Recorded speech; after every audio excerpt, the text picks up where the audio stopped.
I'm going to open the Carroll County Commissioners meeting of February 3rd, 2022. Welcome, and I guess I could do the pledge, right? Would everybody join me in the pledge?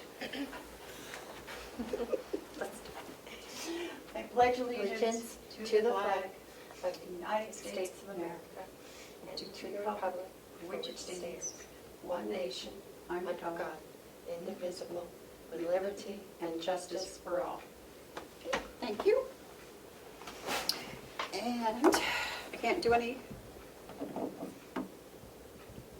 even ask about additions to the agenda. You're not acting on any business, so we have one addition to the agenda. Bob Murray would like to come over Okay. to talk about boilers. Okay, so we have Bob, Yep. And we have Dee and Chris, and we have Sean. Doesn't want. he's asked that we not have that non-public. He's going to wait. He's going to hold off. Okay. So there's only one Okay. scheduled for 12:30, but I can move that up Okay. Anytime. at Okay. any time. Yep. And that's the only request for non-public. Okay. So that's the only agendas. Okay. Okay. Well. We are going to go into recess until I have a quorum, and it is 9:05.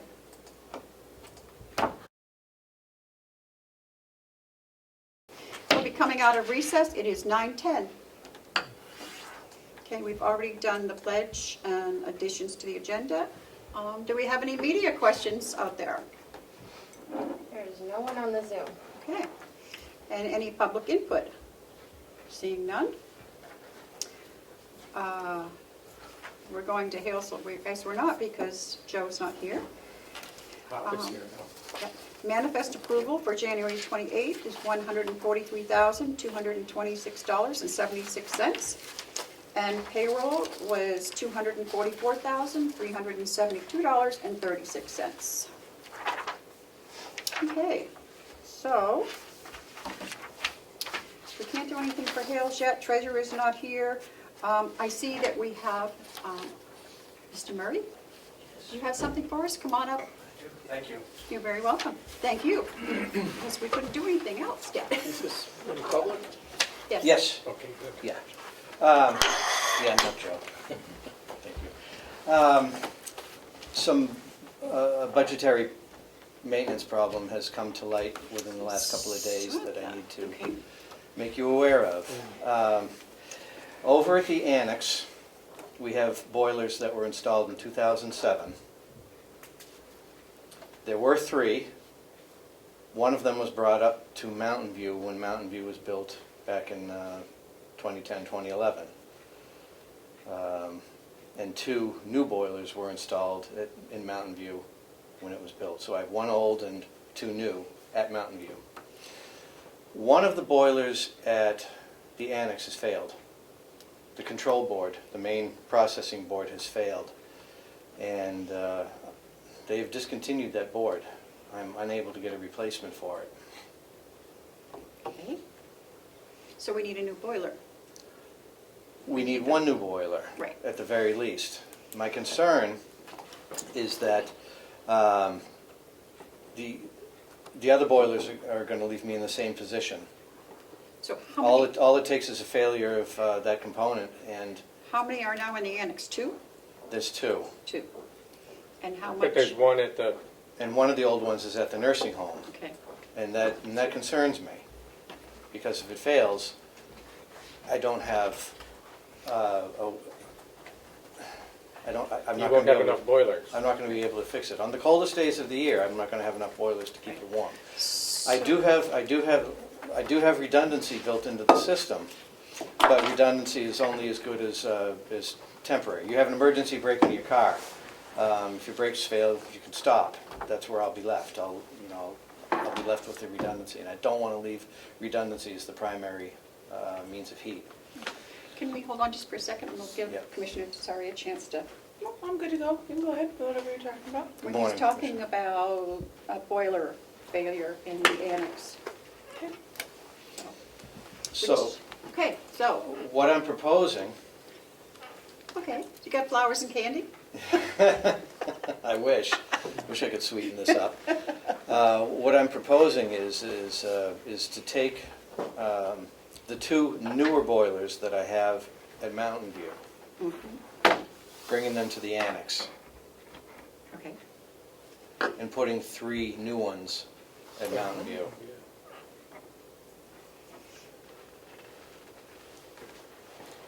Okay. And how much are new ones going to cost us? I'm in the process of getting pricing, Okay. but I expect that it's going to be somewhere $90,000-ish. For 3 new ones and control boards? I'm thinking about, well, because it's all inclusive. The boiler components have, have everything in them, but I'm thinking I'm ballparking, and this please, this is a rough ballpark. Right. I'm thinking 30,000 apiece.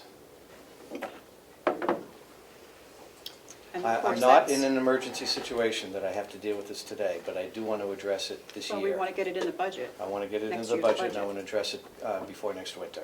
Okay. Can we put it in maybe capital improvements? for Well, next it year? falls under capital because it's over 3 years, it's over Yeah, okay. $5,000, yada, yada, so I think that qualifies as capital. We're going over that, I believe, on Saturday. Isn't capital on Saturday? I didn't think they were.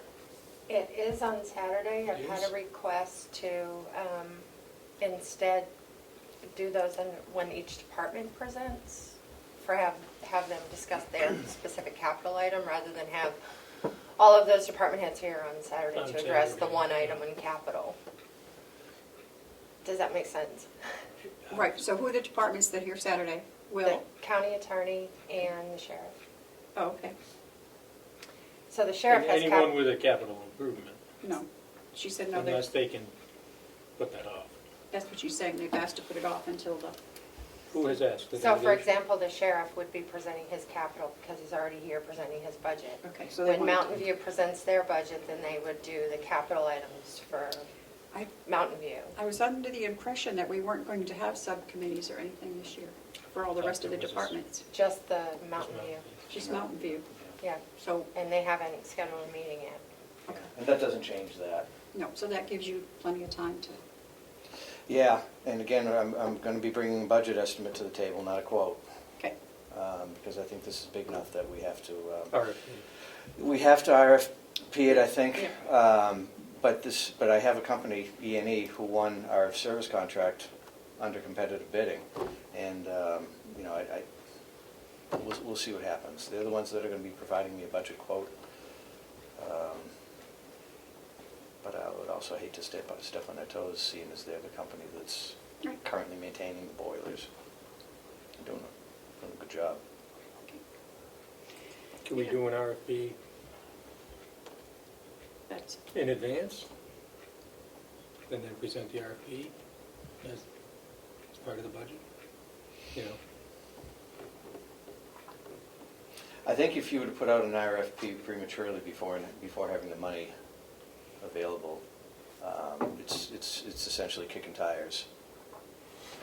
And you don't think you'll get as many responses? No, because people won't be interested in having their tires kicked. Mhm. If the money's there, ready to go, yeah. I think I'll get a better response. Okay. And I've heard that over the years, where we've talked about doing things, go out and get some prices, solicit bids, and then end up not doing the job. People get tired of the exercise until the money's there. Until it's showtime. Have we heard anything back from any of the vehicles? Yeah, they should be picked up today. I got one check. Wow. It was overnighted, so I could send the bill of sale. I wouldn't give them the bill of sale without a check. So that's all been handled. They're picking that up this afternoon, and the other guy's coming 10:30 this morning to pick up the other two. Perfect. So, 3 of them will be out of here today. Wow, that was Good. quick. Good. Yeah. You have anything else for us, Bob? No, that's it. Okay, well, that's enough. Yep. Could Yep. we use What? ARPA money for a boiler upgrade? I don't know, we'd have to look. There's a Certainly- lot of other money coming down the, It's certainly worth investigating. yeah. It would alleviate the problem of waiting for Is it an improvement to a building though? I don't know, it's a heating system. So, Well, we can investigate. It's indirectly related to air quality.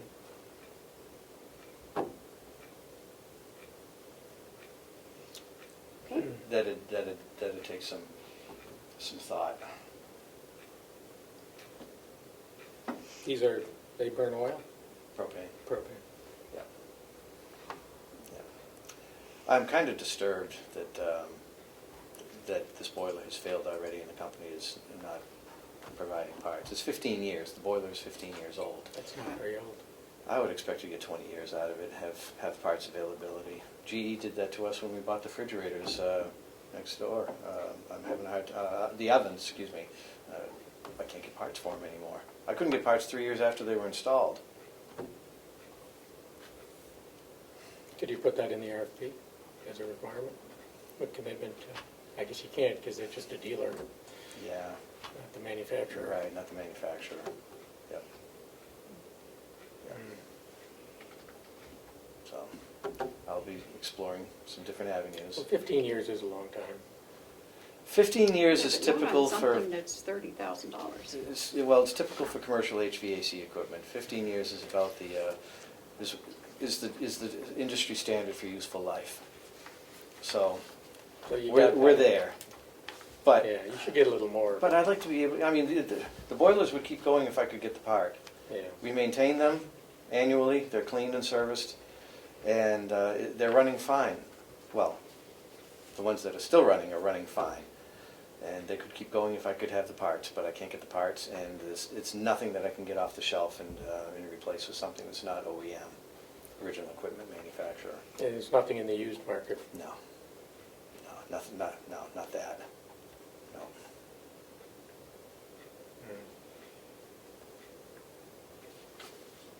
That is all. Okay, thank you, Bob. All right, thank you. Okay, I will approve the minutes. Oh, I haven't looked at that. Is that you? Okay. Is everything okay? Pretty sure. Yeah.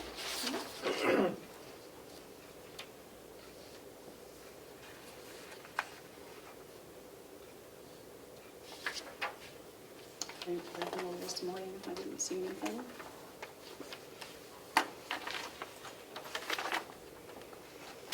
Yeah.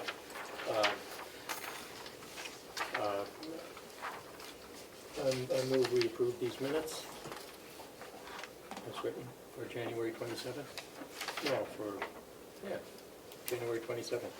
And Chair, my only concern was I had taken down the notes of the non-publics we were releasing and sealing on Yep. your pad, so I couldn't, when I received these by email, I couldn't Oh. cross-check. I'm assuming that they're right, but Okay. I don't know if you still have that Yeah, probably downstairs. pad downstairs. I mean, we just want to triple check it before we approve them, because if we release sealed minutes we meant to kept sealed, we might be, not that there would be an issue, but just before they're approved, that we make sure they match what was on the sheet. And if I might, I did go back and listen to the tape for each, because it's that important, Right. just so you know as well, so if you want to compare it also, that would. I didn't rely on my scribbles. I went back to Well, listen. we can check, we can hold off, we can do I'll this withdraw later. my motion then, Okay. Sorry, Commissioner Platt. since it was never seconded. Okay. We already did the manifest. I don't know if Hale's budget is, anybody heard from Joe whether he's coming or not? They had not, when I went downstairs, they hadn't heard from him, but Laura was going to text him. Okay. When I came in, there was discussion, because I checked my box on my desk before coming up, there was discussion about using Pam's stamp for the checks, so Yeah, I'm not sure if he's coming or not. Okay. I know, but we have the warrant article stuff. I think this has to be the budget stuff. Do we need him for that? No, I mean, it was noticed, we talked about it last week. If it's a requirement. I don't know. Let's see if he's not coming, but then we will do it. We'll just go ahead without him. I think, let me see what is in the Hales.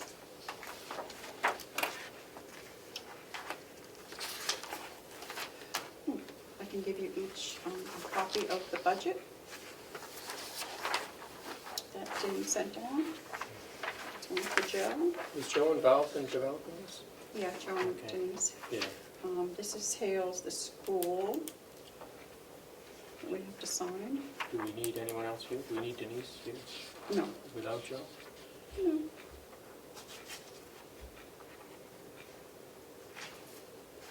And we have all these, we have the, Well, that's not the increases. well, we can, Yeah, I haven't really had a chance to study it. Looks like education tuition yeah. is doubled. Yeah, we have Almost. two students this year, when we didn't last year. And where are they going? Conway Elementary And do we have an agreement with Conway Elementary? We do. With Conway? until 2024.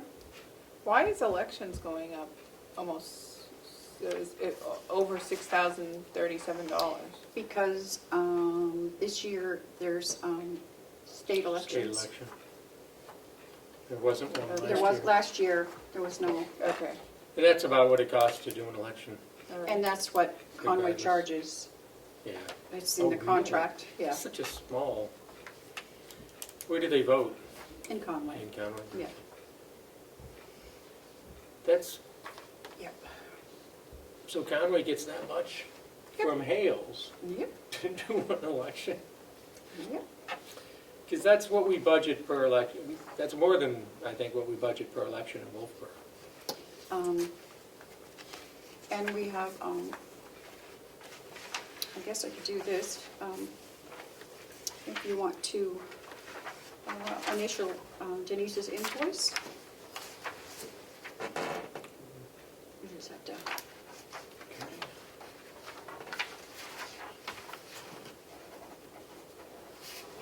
and we can take a, wait a motion to give Joe permission to sign. I move we give Joe permission to sign the invoice. Yep, for Denise's monthly Yeah.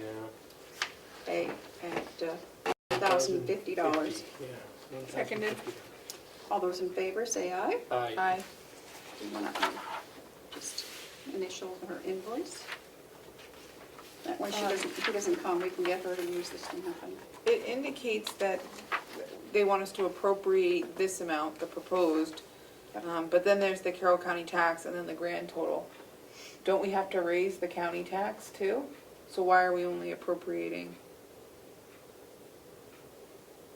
See, then the county tax is Right, down here because- and then,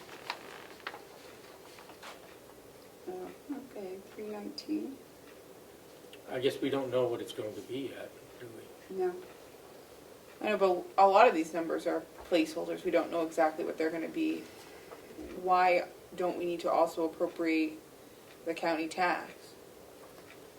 Like her footnote says appropriate $289,038, and then after all of this, there's an amount for the county tax. So we're not appropriating that I yet. don't know. Do you have I'm to not sure. appropriate the county tax? I don't think so. Probably before you pay it, no? I would think so, right? That's why Joe should be here, he did this Joe budget. needs to be there. Okay, well, hopefully he'll show up. We send our people out to find him? What people? You're looking at Our them. minions. Okay. I'll call the sheriff's department. All right, so I'll put all this back in the folder until he arrives or doesn't arrive, one or the other. Joe, if you're watching. Okay, I have a couple things. We have a couple of check manifests that we need to sign. They've already gone out, but for some reason we didn't get this manifest, so if you would sign that. And then Do we need to put a check there? Yeah, Who signed the check? I don't know. It was We'll probably just me. all sign it. And then we also have, they're doing something new. They're doing a manifest on all voided checks. Who is doing that? Finance. Oh. When you said they, I wasn't sure who you What, referred to. I missed that. What did They're you? doing a manifest on all voided checks now. Voided Okay. check. Voided checks. What's a voided check? Most of these were, it tells you here, reports printed in error when they were doing some training. A lot of checks just kept printing and printing. There's nothing on them, so, but they're numbered, so they're as So in the voided. past, they would just rip those up and Right. ignore it, Ignore it, yeah. and there'd be no record of what happened with that check. So then we have, there's 1, 2, 3, 4, 5, 6, 7, 8 that were actually written out And then not used. and not used for one. Check got lost in the mail, check number printed incorrect, That's a great idea. overpayment, check lost in the mail, just stuff like that. So Did Bonnie make that change? I believe she did, Well, kudos to her. yes. So, I didn't realize we weren't keeping track of voided No. checks in the past. want to sign that? Because they didn't come to us if they were voided, Right, so we don't. so we didn't see all those records. Okay, But what do these I need aren't, to are do? these voided ones too? No, these are ones that they did, but for some reason, I don't know, they weren't included in the manifest. Have you reviewed all these? No. Are you going to? Ah. If Well, now Bonnie that you did. say it, I have to on this one on camera. Yeah, I don't know. Well, some of them don't have anything on them. Yeah, it's true. Are we supposed to be checking them up here? I don't know who signed this front. Yeah, I don't either, but we can, Okay. I don't either. So what do we need to do? Pretty sure it was not me, I haven't done checks in a couple of weeks, so. Oh, good. At the risk of obligating myself to today's. Oh, these are the total number of Is one voided of those checks the from different last check? year. From last year. Okay. Did I fault it out? Well, that's not too bad then. No. Oh, I might have signed And it. we'll be Use doing Matt one or and two a your month then? stamp on that From one. now on? Yeah, They probably. say Cisco. I would think, because these were all in training. So, I mean, these are So the what only is she ones. looking for here? Our I think she signature just on the wants to- voided checks? She just wants to make sure that all the checks are accounted for, whether they're voided or cashed. Or Or, no, And but that there's what a do we- manifest that went to the commissioners Yeah. that showed what happened to each check. yep, And she's looking for us to sign this. yep. So Joe's got to sign that. Joe will need to sign it too. Doesn't he usually sign first? Well, and actually, Joe's not supposed to do the checks till after the commissioners do them, but since he has always done them first, we haven't changed that. Well, he needs to get out of here early too, usually. He leaves earlier, so, Yep, Okay. fair to him.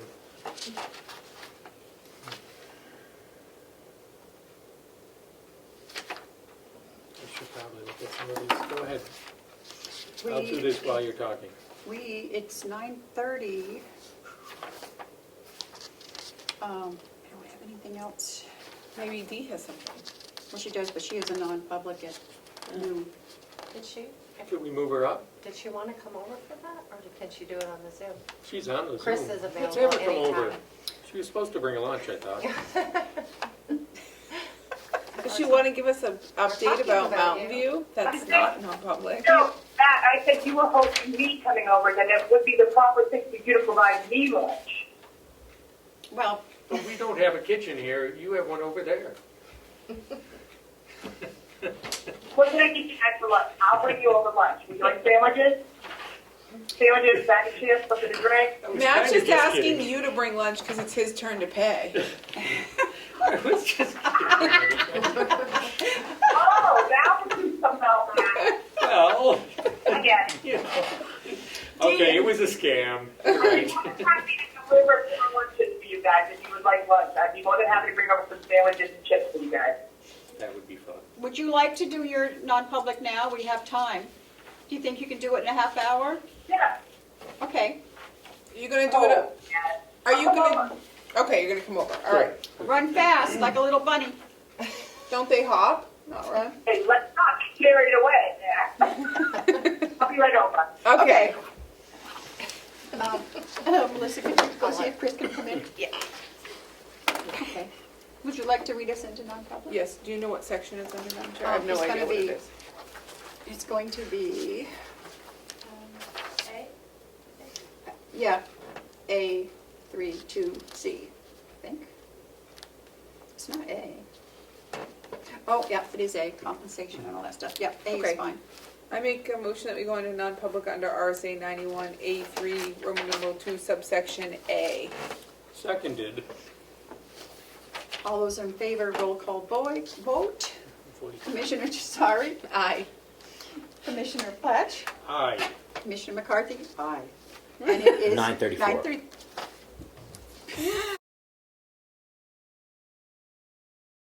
I'll await a motion to come out of non-public. Motion to come out of non-public and seal the minutes. All those in favor say aye. Can we recess it so that it's the same Aye. session when we go back in later for the purposes of the rec minutes, Madam Chair? Is that a thing? Yes. Would you change your, Change your. I don't know when that's happening, sorry. come underwater, come under.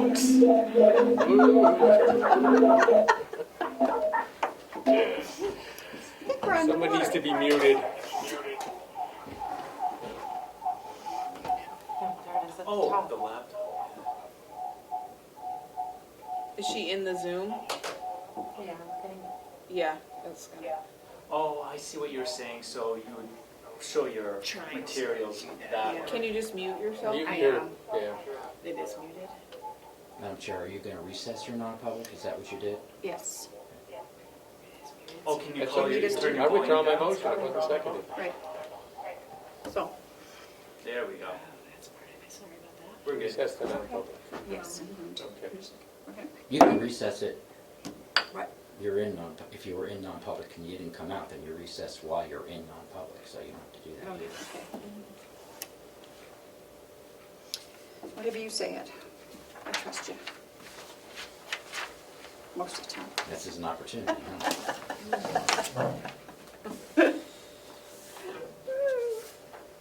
I don't know, instead of having two on the minutes, whatever, I don't care. It's fine.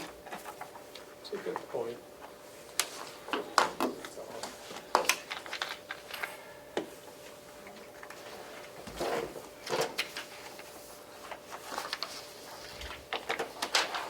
Also, have you seen the request to share screens?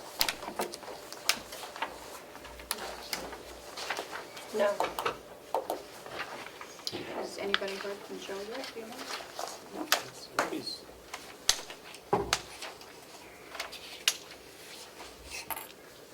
Was he supposed to be? Yeah, we're supposed to, yeah, we've got the Hale's budget today. Oh.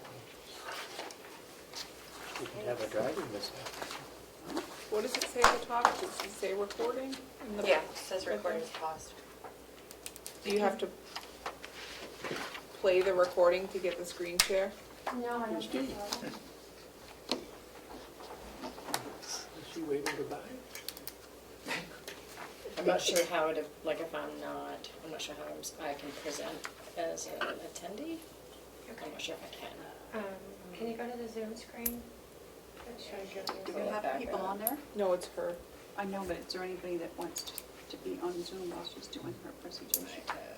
I know Let it go, Ruby's so I just- wanted to listen in, but she didn't want to come in. You're still on I know. showing It's there, I know, but I'm not sure. Like it's just this. your bracket. Make her nervous. I don't know. I'm just Well, she kidding. must be watching on Ed's thing then. She's not. I'm on. assuming so. I'm not sure. Should I go ask her if she would like to join us? Makes sense to me. Yeah. She's gonna be the one If she has time. who deals with the switchover.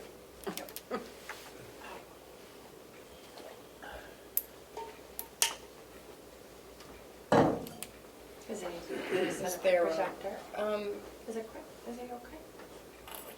Chris, is this gonna answer the question we had last week? yeah, Is either that that what or we're if doing? there's a way to connect to What the was the question? screens, right? Like So that's the how I've often question done it. If you've got was, screens, I don't know if there's, if you from have the a email projector from option like our our cable that board can connect to the that screen changed and show for folks. Like that's another way that I've done it. Not co-pays, but Um, how we pay the doctor. and- Yeah. Not we, because I'm not on the insurance. I plan, that's actually, the- So,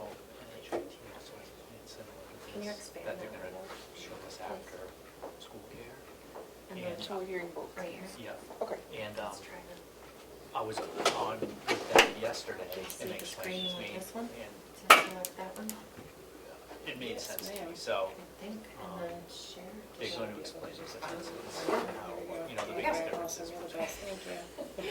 I don't really know what I'm doing. We but use it a works. totally different thing, so I'm like, oh. Like if we went to this I type don't know of what I'm doing, plan, but it whether it's with Alright, care or perfect. HIT, the biggest difference is for the employee. Just go with your gut As sometimes. far as like how things are paid.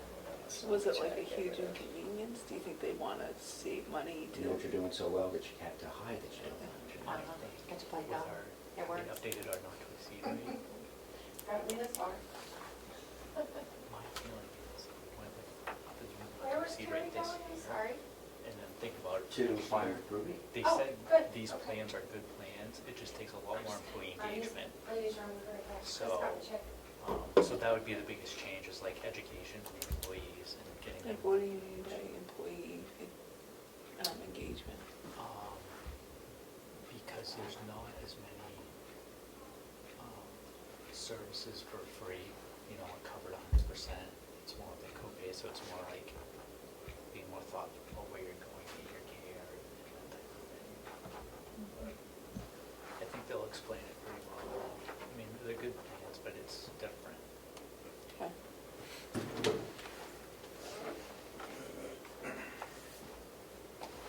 Oh, nice.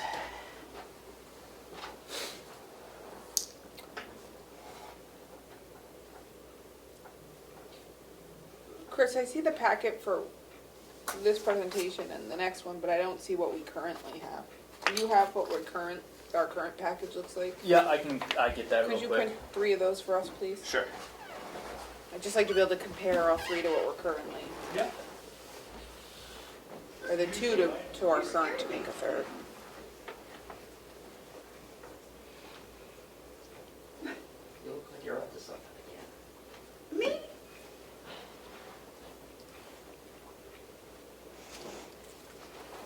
Oh, so this is school care. Here. Oh. Thank you, I needed one. Thank you, Madam You're Chair. welcome. Chris just wanted to print what we currently have, so this is the plan we're gonna hear, then the next one we're gonna hear, but I wanted to see what we currently have. Oh, So he's just gone to print what we the old currently, ones? Okay. you know, what we're currently under. Yep, I thought we had a comparison, or maybe not. I don't know, I asked Kristen, he said he didn't think so, but that may be I inaccurate. don't know.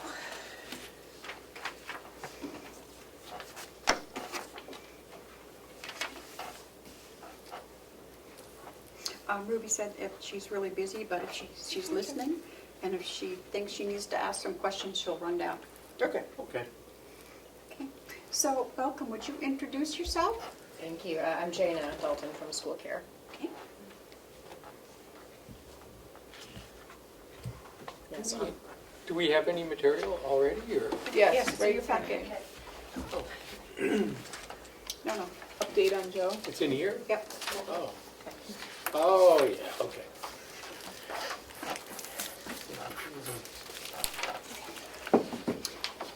You can go right ahead and start. Yeah, okay, so I have the presentation. I don't know how much detail you want me to go into, and I see you've got some information, so I'm happy to be flexible on the content that we cover. And as I understand, do we have a hard stop at 11? Because you all have, I want to No. be mindful of your time No, frame too. I don't think Okay, we do.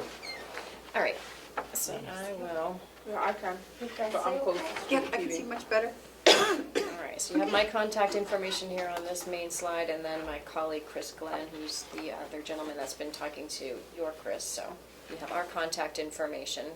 So some of the things, just to mention briefly, we work hard, obviously, to have stable rates. We have firm rates sent to all of our member groups by December 1st for the following July 1. So we give them firm, hard, fixed rates for what they can expect. So for budgeting purposes, that can help to know what your rates are going to be for the following year by the end of, by December 1st.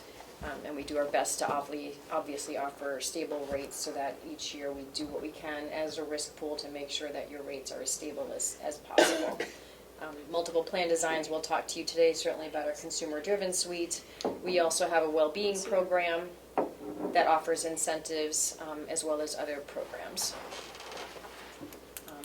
When it mentions having you have a voice, every member group that we work with recommends a member, 2 different members, one from administration and one from the employee group, so that each group has representation at the table as we're making decisions on the benefits that we offer. So every plan that we offer, we have our consumer-driven suite, which we're going to talk about today. We have a traditional plan suite as well, but the thing is that each plan that we offer has the exact same benefits. There's no benefit changes from plan to plan. They all have the exact same benefits. They're all on the exact same network that Cigna offers. It's called the Open Access Plus Network. There's nationwide coverage throughout all 50 states. pretty easy to be able to find a provider, so there are no geographic limitations, if you will. It's not just a New England network, it is throughout the country, so if people travel or they have children in college, it's pretty easy for them to be able to find a provider. Then obviously there's one-stop claims processing. You have the opportunity to have just a Cigna card where you can have medical, dental, pharmacy, all in the same card, if you do go with dental as well. Other unique benefits that include acupuncture, naturopathic physicians are covered as part of the physician opportunities, and certainly behavioral health. So as far as the consumer-driven plans, all preventive care as well as certain generic preventive drugs are covered at 100% on the plan, so there's no cost for those types of treatments. Everything else, medical and prescription drugs, apply first to the deductible, coinsurance, and then an out-of-pocket maximum. As I understand, you all have like copay structures, right, on the plans that you've got right now? Is that correct? Okay. So that is some of the change in it, is that there aren't copays. Like if you go to the doctor, it's not $10 when you go to the doctor. It falls in this line, and I'll show visuals that kind of help to identify what that looks like. But it's deductible first, coinsurance, and then there is an out-of-pocket maximum. So we do structure our plans to make sure that even as you're dealing with a deductible and out-of-pocket maximums, that those numbers are controlled and as easy to manage as possible, if you will. They certainly do not compare to what you'd find in the private sector, right? They're not, like if you were to talk to folks who work at other private companies that have deductibles and out-of-pocket maximums, ours are much smaller, because we do realize that we're dealing with municipalities, and we want to make sure that those numbers are manageable for folks. So that's sort of what that looks like. So they go through that structure for everything that we offer. The medical as well as prescription drugs follow that structure. What happens though is when and if people meet the out-of-pocket maximum, which is again is a dollar amount, at that point all medical covered services as well as all prescription drugs are covered 100% by the plan for the rest of that plan year. We offer a yellow plan, which has two variations. One comes with what's called a choice fund, which is really an embedded health reimbursement account, or HRA, which we'll talk more about. It also comes without that HRA, and those are a part of the plan, built into the plan, and actually covers the first portion of deductible expenses. So as folks begin a plan year on, say, the Yellow Choice Fund plan, they start incurring expenses on July 1, going to the doctor or picking up prescription drugs. They have that Choice Fund, or HRA, available to them that actually pays for the first portion of expenses. So right away on July 1, they have either $1,000 or $2,000, which we'll get into, that pays for those expenses first. So they're not necessarily going to pick up a prescription and having to pay out of pocket, or going to the doctor and having to get an invoice right away. This is there to sort of cushion the beginning of the plan year each year so that they don't have out-of-pocket expenses right away. Madam Chair, may I ask a question? Yes. I have a question about that. Yeah. So if they have their HRA that's paying in the first instance, is that going towards their maximum Yes. out of pocket? It's a part of it. Yes, it is. Okay. Yep, absolutely. It's a great question.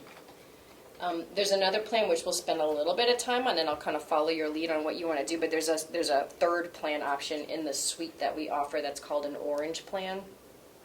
That's got a slightly higher deductible.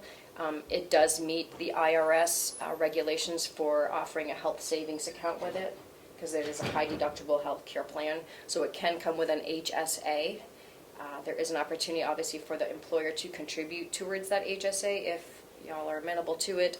And that also covers the first portion of services that apply to the deductible. So there are 3 plan options, if you will. As I understand, it sounds like you're leaning in one direction towards maybe offering one plan. So I'll follow your lead on whether you want to talk about all 3 or if you just want to focus on one. Right. Okay. I mean, I don't want to speak on, I mean, I think everybody's just listening with an open mind. Okay. I think from our preliminary conversations, you had said, and it kind of runs similar to what we have now, but your most popular one is the yellow with the Choice fund. HRA, which is sort of what we have right now. Although the county funds the HRA that we have currently that helps with the deductibles. So Gotcha. Okay. Perfect. Yeah, and I'll touch on all three and just to let you know what your options are, and then you all can decide from there. So I'll do my best to let you know sort of what we do have available. And this is sort of an image that we use. We do a lot of education for folks. That's sort of one of the biggest pieces if you were to move forward, is doing presentations like this for your employees so that they understand the dynamics of the plan. It's not really complex once you get the idea behind it, but this is one of the visuals that we use to help, make an image in their mind for what to expect with their medical benefits. It starts out with the first plan of the year, July 1st, when the plan year begins, that you start experiencing deductible expenses. That really, during that time, you're paying 100% of the Cigna contracted rate. So if you were to look at an explanation of benefits, the billed rate, there's a billed rate, right, where if you go to a doctor, they bill you, say, $175. But because you're going to an in-network provider, there would then be a Cigna discount where you'd really pay, say, $125. It's the $125 that you're talking about that's hitting the deductible. So that's what you're dealing with. You're dealing with that contracted discounted rate through Cigna. And you're not paying the 175. Exactly. Yeah, you're getting the 125. So that's subject to your deductible. And as I mentioned, there is the choice fund that offers help with these expenses during the deductible phase if you have that plan. But you're paying that 100% of that contracted rate during the deductible phase. So when and if you meet your deductible, which is a dollar amount, you go into what I call phase 2, which is your coinsurance phase. During your coinsurance phase, you're paying a portion of your medical. You're paying 20% of your medical expenses while the plan pays 80%. You'd pay 10% of any prescription drugs while the plan picks up 90%. There's a note here too, though. During coinsurance phase, obviously you probably know, many prescriptions are quite expensive. So even if you're being asked to pay 10% of some really expensive prescriptions, there's a secondary safety measure in place during coinsurance to keep your expenses on prescriptions to $75. So if there's anything beyond, say, $750, which unfortunately is prevalent and easy to do nowadays, there's a safety gap again that comes in. So during coinsurance, you won't pay beyond $75 for a prescription drug. So you keep paying these coinsurance amounts up until potentially reaching an out-of-pocket maximum, which is another dollar threshold that potentially folks meet. If you meet that, at that point the plan starts paying 100% of all of your covered medical and prescription drugs. So whenever and if you meet that for the rest of the plan year through June 30, you don't have out-of-pocket expenses that you have to pay because you've met that maximum. Okay? Please. And so once you're at that point, is there a maximum for, like, say those prescriptions at maybe $700? Is there a cap for that as far as the school or Cigna paying the 100% of these costs? No, there's no lifetime maximum, I believe is what you might be referring to. And how it is all your medical and prescription drugs are sort of in these pooled together, right? So as you're paying your deductible and your coinsurance, you're paying your medical and your prescriptions are all in the same sort of box, right? Okay. You're paying for everything together, and so they're all included. And so if you meet your out-of-pocket maximum, that's reflecting your cost for both medical and prescription drugs. Okay. So this is a nice visual that tends to help for visual learners like me, certainly, to okay, that starts to make some sense. So this is specifically talking about the yellow with choice fund. There is something that we ask folks to do in providing that choice fund dollars. What we do ask people to do is to complete a confidential online health assessment at MyCigna. And what that is, it's only the subscriber needs to take it. We ask them to take it. We give them 2 months' time to get that done. And really, it's just a way for them to learn about it. It's answering simple questions. If you've ever done a health assessment, it's much the same. Like, what are your sleep patterns? What's your diet like? Different things about your lifestyle choices. Just to give you an idea of different things that you might want to keep in mind about your own health. In doing that, they don't have to enter their biometric values. So they don't have to enter glucose, cholesterol numbers, things like that.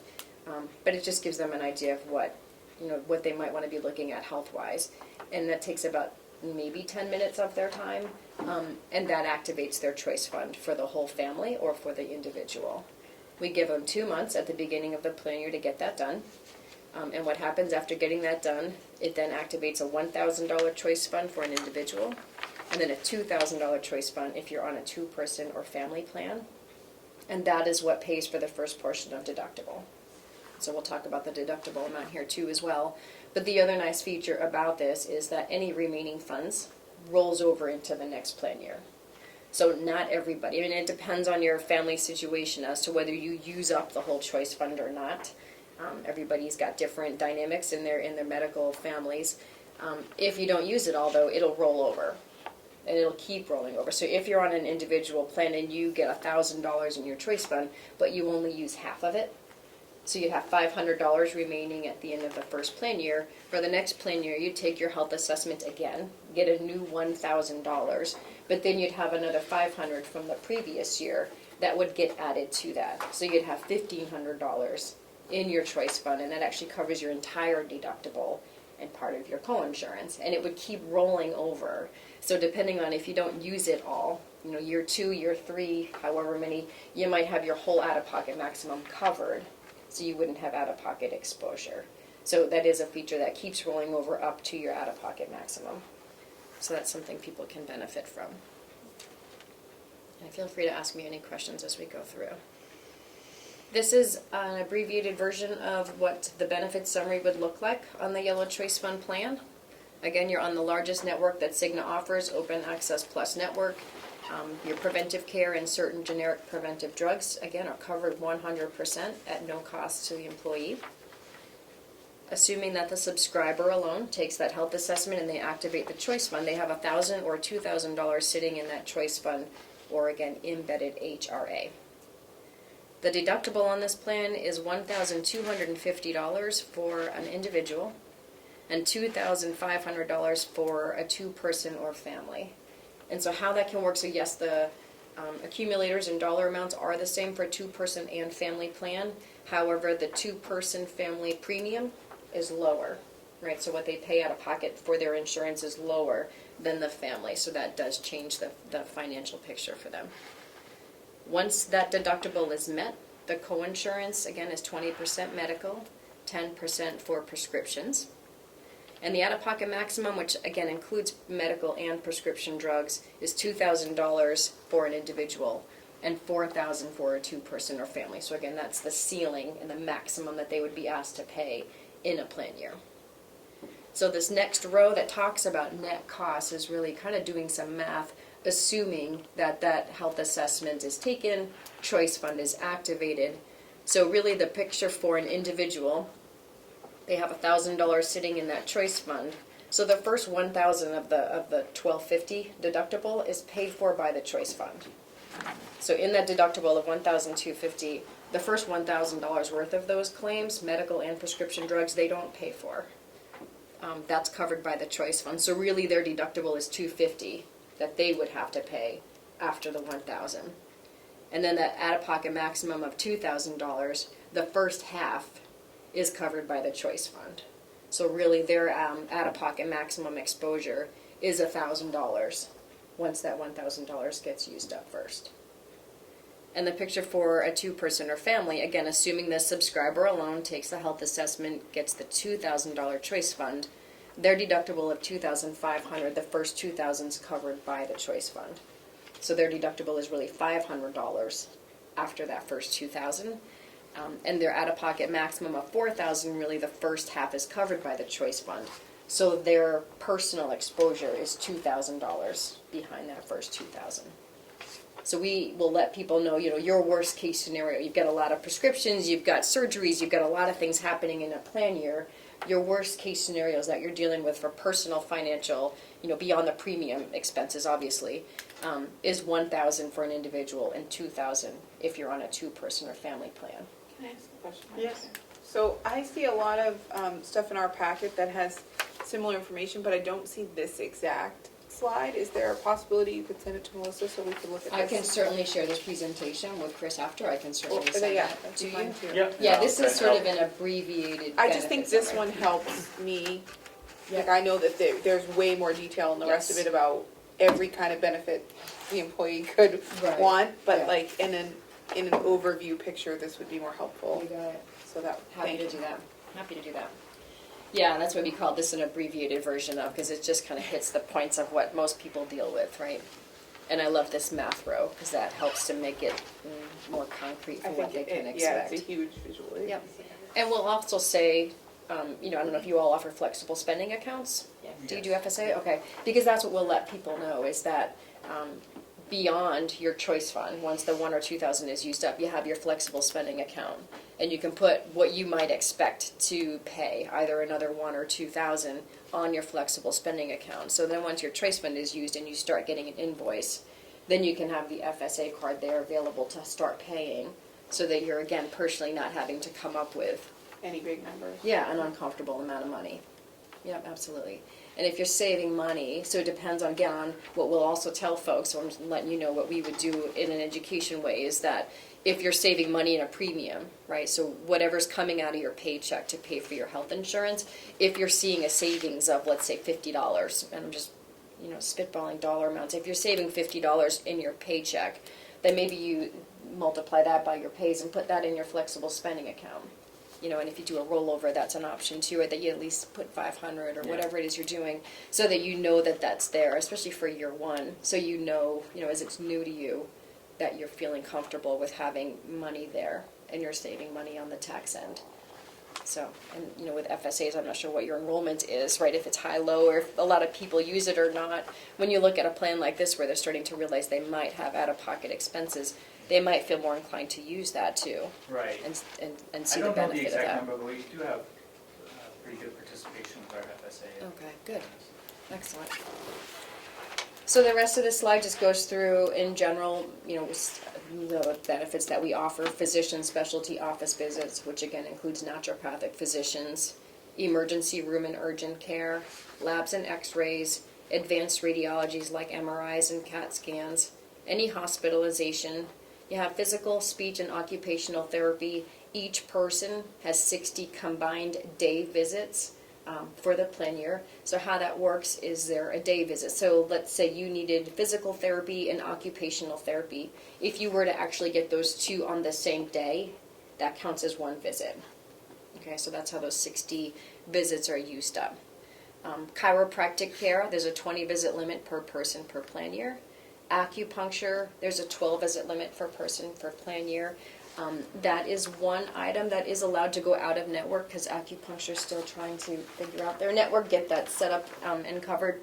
So you can go in or out of network as long as they are certified and licensed to practice acupuncture. And it's specifically for head, neck, back, knee pain. Also during pregnancy and during a hospitalization, you can get acupuncture. Durable medical equipment, external prosthetic appliances. Hearing aids, for example, falls under durable medical equipment. We do have coverage for hearing aids. Those are all subject to first deductible, 20% coinsurance up to your maximum. And then the outlier here is your prescription drugs. And that's also, again, subject to deductible, and then 10% coinsurance with a $75 cap during coinsurance up to the maximum. Any questions about that? Okay, this is another wonderful visual. And again, for I guess us visual folks, this is another one that really helps to, I've told people to literally print out this slide and pin it on their refrigerator so that they can help to see like how the plan works. This is an image for an individual. This is assuming that person took the health assessment, activated the choice fund. It really works from the bottom up.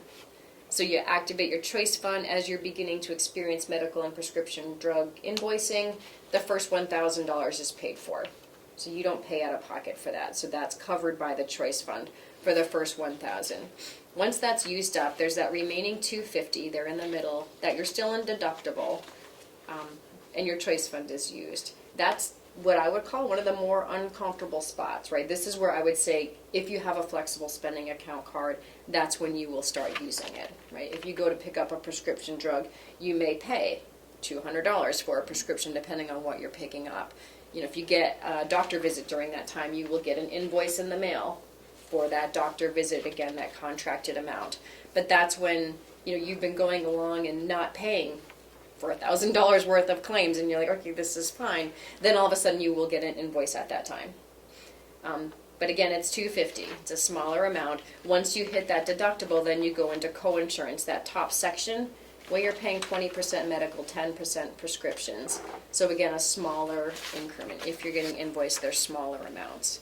So you keep paying that coinsurance up until potentially filling the bucket. You've met $1,000 potentially from your own personal pocket, the $1,000 from the choice fund. At that point, you meet the $2,000 out-of-pocket maximum. And then at that point, any other covered medical, any other prescription drugs are covered 100% by the plan. Okay? Again, this is just another nice visual. And this is the same bucket for a 2-person or family. Same dynamics, just double numbers. So $2,000 choice fund, $500 in that middle section of the remaining deductible. Coinsurances are the same amount, so potentially $2,000 from your pocket, $4,000 out of pocket maximum. Okay. All right, this is an example. So just to give you an idea of how it practically works, right?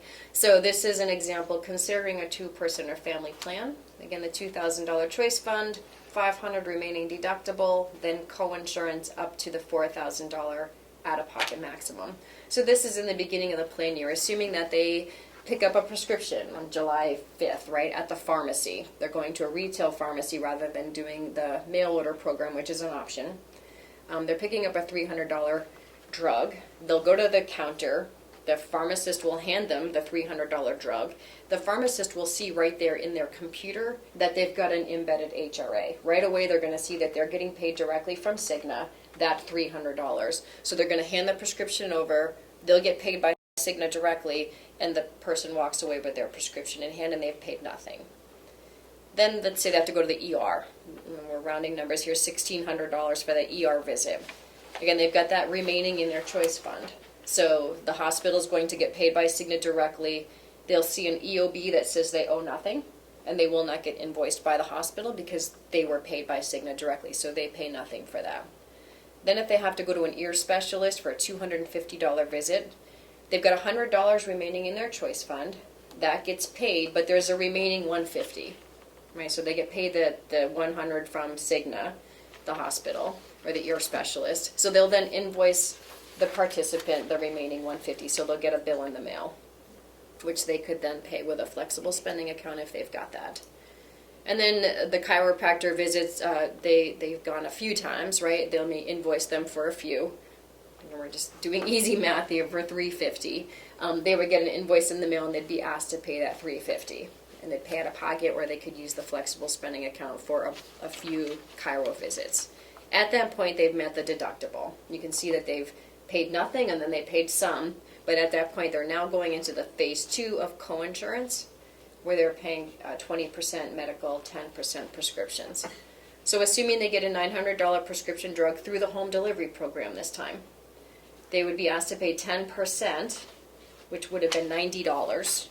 Right, but they're in coinsurance, so there's that safety gap. So they'll get billed $75 instead for that $900 drug through the home delivery. Then they have to go to the knee specialist for a $250 visit.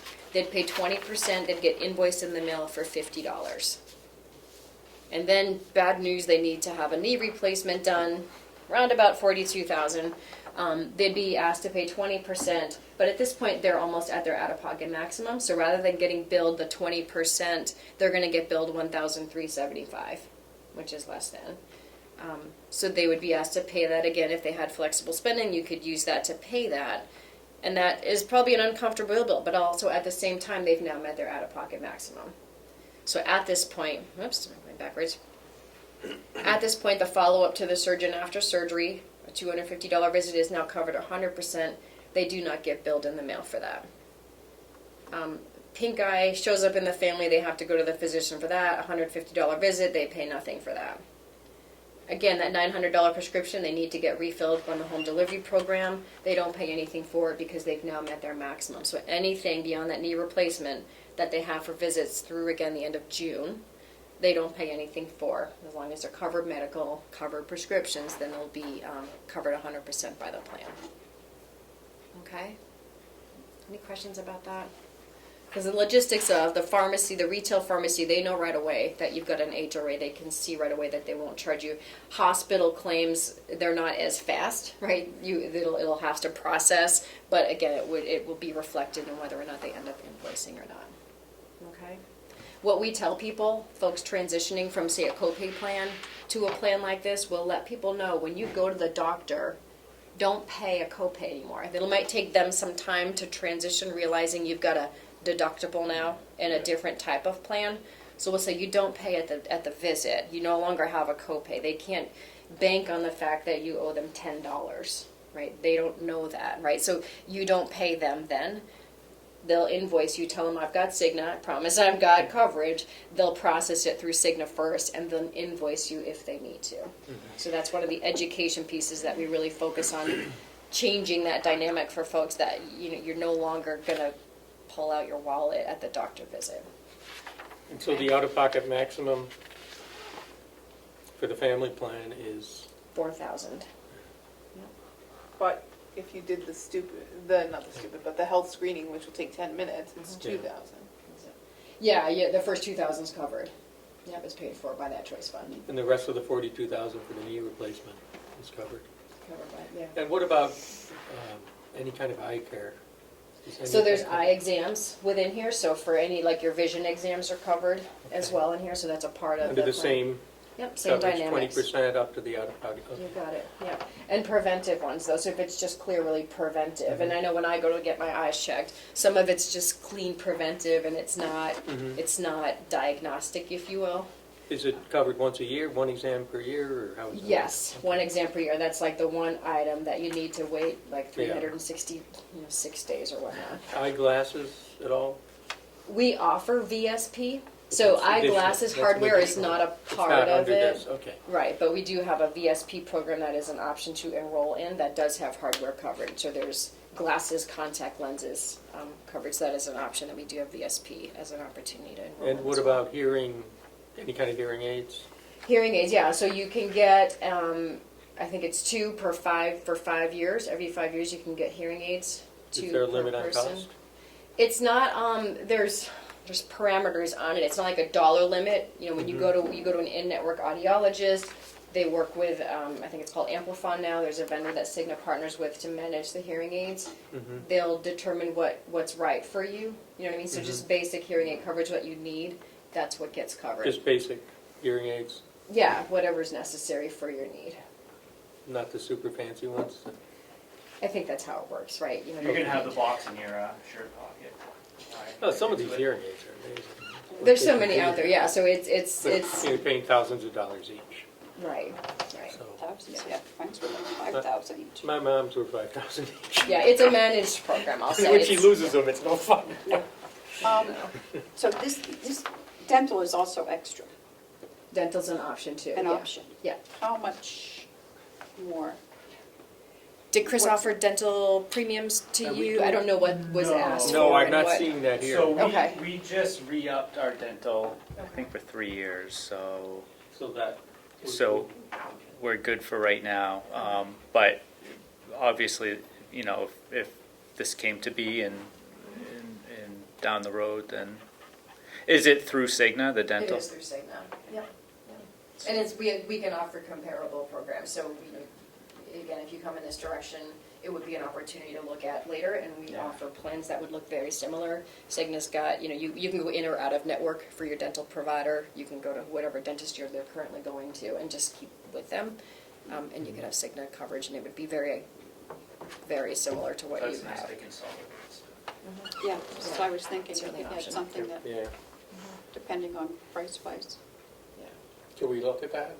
Yeah, because, we did just receive there was no increase, everything was flat.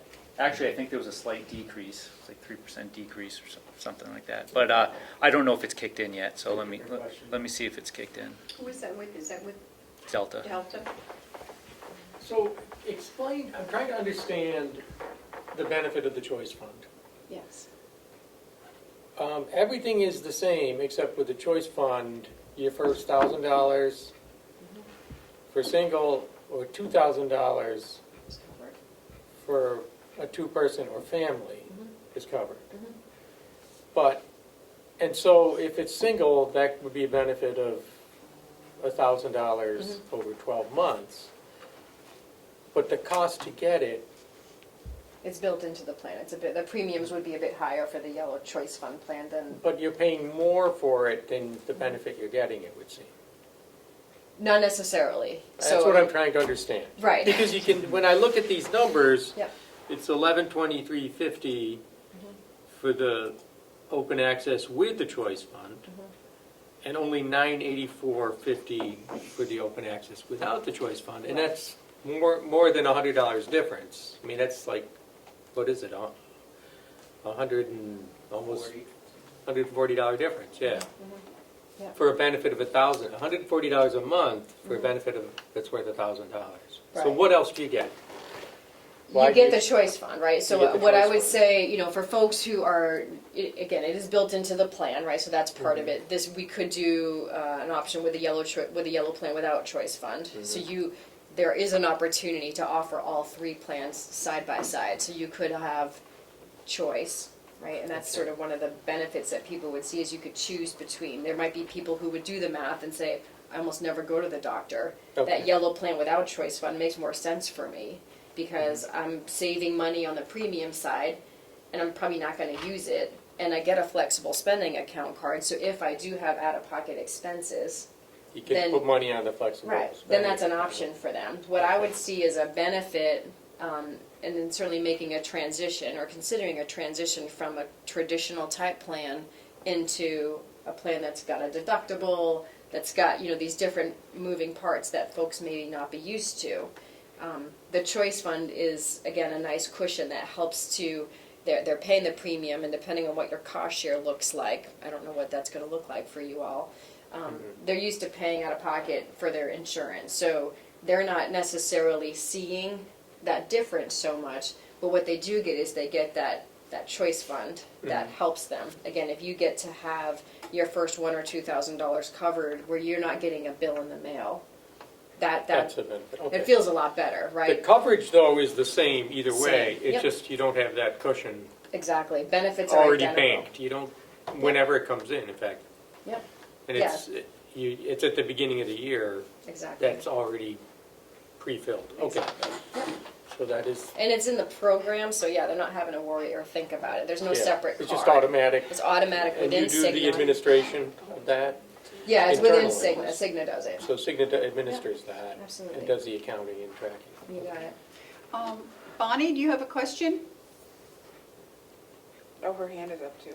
Yep. Well, I just wanted to kind of just give you a little bit more information, and I missed, I'm sorry, the beginning part, I didn't know what time this was scheduled, but, so Matt, also, the county pays or has a fund currently, if the county will pay this amount, the $1,000 or the $2,000, so that would go away because it's covered under this plan, the choice care.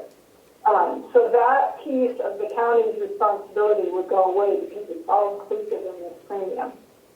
And if a single plan took the savings in the insurance between what we were quoted and this plan and put that into a FSA to cover their, say, $1,000 deductible, that'd be $577 a year towards that $1,000.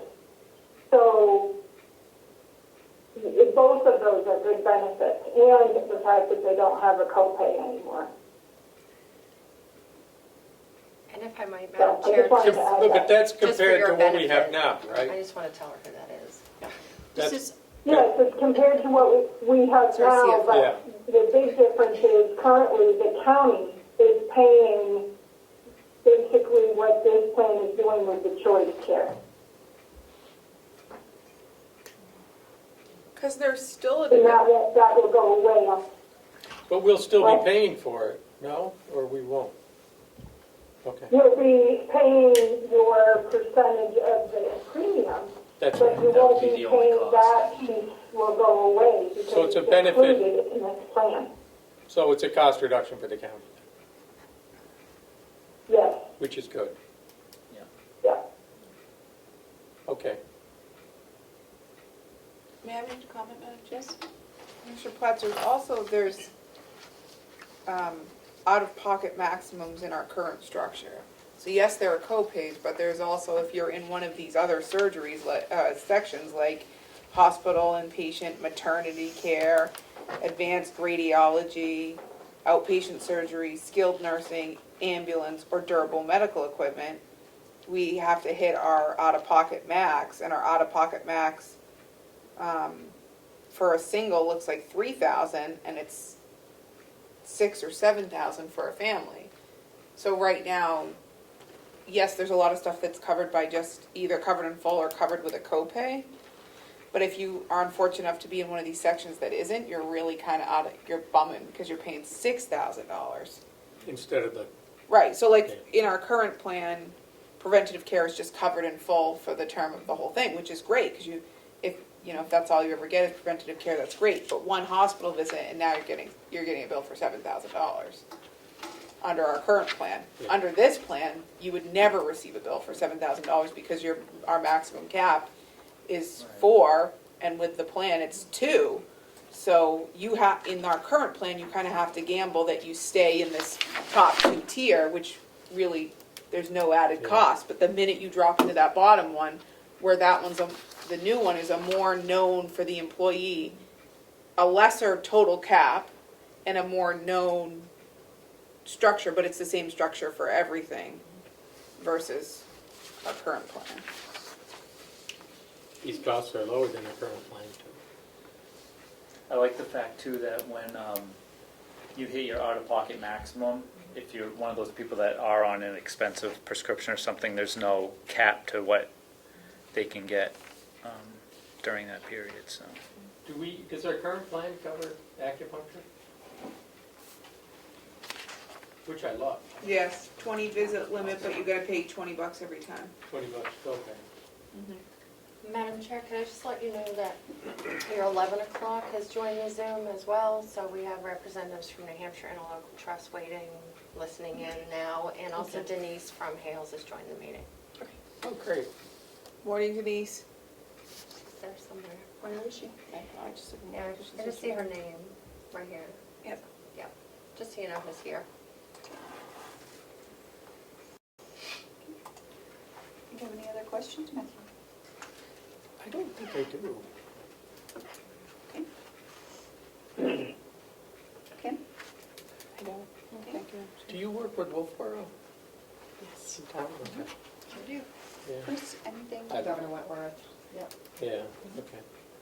now my understanding is we'll be discussing this over the next week or 10 days, but we would have to make a decision by the 15th. Does that sound right to you, or? I believe so. I don't know what Chris has already. Okay, yeah, so yeah, if this was something that the county was interested in, I believe we have to confirm by the 15th with school care. That was, Yeah, as we probably presented those rates to you in order to lock those in. That's Right. probably what that's a part of the timeline for that for next plan year. And let me know if you have any other questions. I've focused on that one plan. As I alluded to, we have the 2 other plan options. So again, I won't go into it, but I'll share the presentation that'd be with great, you. yeah, and I'll So you forward can it look along. at it. Okay. Does anyone on Zoom have any questions or comments? No, no? Okay. Thank you for your time. No, Yeah, thank thanks you so much very for much. coming out. Yeah. You're very welcome. Ed, as a member of the public, would you have any comments or questions? Okay. looks like it's sunny out maybe for your drive back. So. That would be a treat. Unless it's just the glaring off the ice. The snow, right? Great. At least it's 40 degrees, right? Yeah, it was warm. It's It was very nice. 43, it says we're in the middle of a winter storm warning. It's pleasant rain right now, but it may not last. Yeah, I think it's gonna Tonight won't be switch. pretty. Rain, and then freezing rain, and then snow, and then 8 Lord inches knows of snow. Yeah, but it's more. And Thank more you very, snow very in the much. forecast for Thank you Tuesday very as much. I well. appreciate your time. Thank you. Thank you. Thank you. This is a hard decision to make because it really doesn't affect us, but it affects the employees. How are we supposed to make this decision? Well, I think that we could kind Put of it out and see. put it what out we- there. Yeah, see if we get any. We just put on our commissioner caps and make a decision. If we share the video and the PowerPoints, Yeah. everything with Anyway. the department. I mean, the state is on this newer kind of plan, so now I've been on both and seen, they both have benefits and drawbacks, and it's really just, I've been on both too, you know what I mean, it is what it is. and I've been on plans with a $12,000 deductible, and you never, was to you know, say, $12,000 out of pocket, and you just Well, that's don't how reach I it. am now, My daughter has $9,000 deductible, Yeah. and she says, I One can't year even I did afford reach. the only year I've ever hit my deductible on either plan was the year I had Mary. I hit my out of pocket one year, and it felt good. I don't Felt know. like I got my money's worth. I hate to say this, but I don't make it. So. But you don't want to have to hit your out of pocket, because, Yes, but Frank paid a price for that, Yes, right? he did. yeah. And actually, we have lost a lot. We've lost eye, we've lost dental, Yeah, that's a shame. which was We could be on promised. this. No, we can't. The only thing we can be on is dental. I don't know, we might be able to buy in and You pay. can buy in. You can buy as an elected official. Does you Bonnie can. still have a question, or did she leave her hand up? I think she left her hand up. Bonnie, do you have another question, or? Somebody has, No, she's shaking No, her head no. okay. All right, are we Want to- moving on to No, the? I can put my hand down. Okay, It took me a while to figure out how to put my hand up, so now I put my hand to figure out how to put it back down. okay. Well, I dropped the ball. I'm supposed to be watching for that stuff with my eagle eyesight over here, and I didn't see it. It was Sorry. tiny. So next we have Oh, we can do interlocal it. trust. There we go. Oh, Where is he? Hi, good morning. Good morning. How are you all this morning? this is the Hi. revised one? Perfect. Just to do quick introductions, my name is Mackenzie McDougall. I'm the Member Services Manager here at the Trust. With me, I have Meredith McGilvray, who is our Wellness Program Manager, and Al Jones is here as well to go over your not-to-exceed rates as well as an alternative plan option for your consideration. Can I say So something? I thought that we could start with the updated NTE that you recently received. So our board met in December and provided the county a not-to-exceed rate in December. And it along with it came with some sticker shock. Just because of the impact of COVID over the past couple of years, we've seen the drop of claims. And now we're starting to see things start to take a step back up. People are feeling comfortable enough to go back and continue their health care and services. And I will pass the baton over to Al, who will go into more detail as to how we were able to update your not-to-exceed rate to that 11.77. Chris, is it? Thank you, Mackenzie. I'm Al Jones. I We get that appreciate your deadline time extended. this morning, Commissioners. And that's what we did. It's been very difficult to project rates. And keeping in mind, we're looking at claims to be paid under the next contract year through June 30th of 2023. It's a long way away. And trying to figure out in the middle of the COVID-19 and the Omicron pandemics here, it's been very, very challenging. Last year, claims were really reduced in the rating period because that was when the COVID-19 was really going very rapidly, and folks were putting off all the elective care they could, and even some care they probably shouldn't. But that reduced claims in the county quite a bit, and then it opened up. Things looked like they were going to get better before the Omicron showed up. So now we're back looking at a little bit of change in people's behavior again in terms of putting off some of the care they probably ought to be getting, but not as much as they did in the beginning of the pandemic. That kind of shocked us all, I think, as to how things are working. So anyway, what we did here was, in order to provide you with a rate for your budget today, that's going to be not effective until July 1 of 2022, we need to put in a certain amount of trend, which is compounded for 5 months when we do the initial rating, the NTE rating to be seen. And so, since we did that, almost 2 months have passed, I took 1 month of compounded trend out of the calculation because that month is gone, and we know what the claims were, so I took 1 month of trend out, and then what I did, it was a little bit laborious, with a lot of help from the team here at NHIT. I looked at the weekly claims that were paid on behalf of the county from July 1 until January 20th, and again we found that they had gone down somewhat, not dramatically, but gone down some. And so putting all that together, we were able to reduce the NTE by 3.2% and feel comfortable with that without any question. What goes forward? Typically with our NTEs, as each month goes by, a month of that compounded trend comes out, so when we get to give you your final renewal under the NTE, it typically goes down, though again, you can't guarantee that because claims are highly variable and can surprise us all. But in any event, one of the good features of how we do this is the not to exceed rate means that it can only go down. So from whatever it is today until the final rate is put together for July 1, it can only go down. If the commission accepts the NTE rate as it stands today, it's guaranteed it will not go up no matter what happens to your claims. And that, of course, is a little bigger risk for us this year than usual because the pandemic is so confusing. The actuaries are working very hard to try to understand what's coming, but there wasn't a single actuary around in 1918 when the last pandemic came around.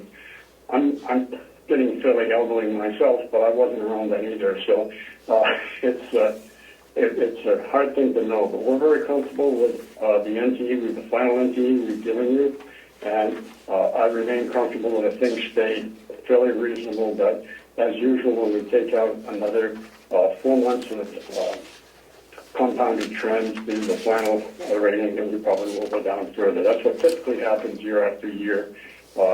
Once in a while, you get a flip with an individual group or something, but that's what we're looking at. So I think that's how we got where we are, why we were able to reduce the NTE. And the other thing I wanted to mention is we are looking at our Medicare program for Medicare retirees. We're negotiating with our reinsurer on a new approach to part of those claims, the medical part, not the drug part.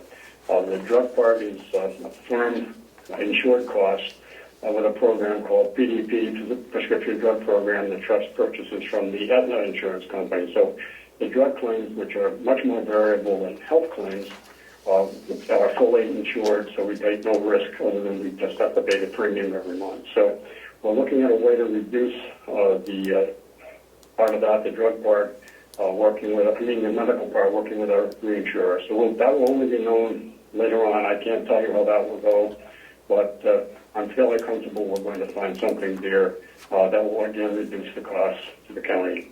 I'm happy to answer any questions anytime in the Zoom here and try to be helpful in helping you understand, what Mackenzie and Meredith have put together. We think it's some pretty good programs here for your folks. You already have a very good health plan for them. Today we're looking at a kind of a new approach that you may find interesting. So with that, Mackenzie and Meredith, if you want to take over again, I'm happy to answer any questions anybody has. Right. Yeah, before we get started, are there any questions regarding the rating and that process that we took to evaluate your not-to-exceed rate? Yes. Yeah, the last rate we've given you with a 3.2% reduction is a not-to-exceed rate and will not be higher than that on July 1, regardless of what happens to claims. No, I think we're all set, Mackenzie. So, okay, perfect. Thanks, Chris. So, Chris and I have been working over the past couple of months. We did a very thorough dive in on the overall utilization of the county, where claims are coming from, high-cost claimants. We really did a very in-depth, I think we spent a couple of hours going through all the information that I could provide him to go through and, education is always going to be a huge component on, how to better understand your health plan, how to make the most out of the benefits, and how to utilize it essentially in the best way possible. So, in working with Chris did inform us that you were considering a plan from School Care, and we have quite an extensive portfolio of plan options, anywhere from HSA plans with $2,000 to $5,000 deductibles, one of which the county currently already offers. We have low-cost provider plans, limited tiers, network-specific plans, you name it. We have tons of options to explore. But one of the options that we're going to focus on today is a comparable option to the School Care Yellow Open Access Plan. So there is a side-by-side comparison as well as a rate sheet and an explanation sheet that I believe Chris was able to provide you all with copies of today.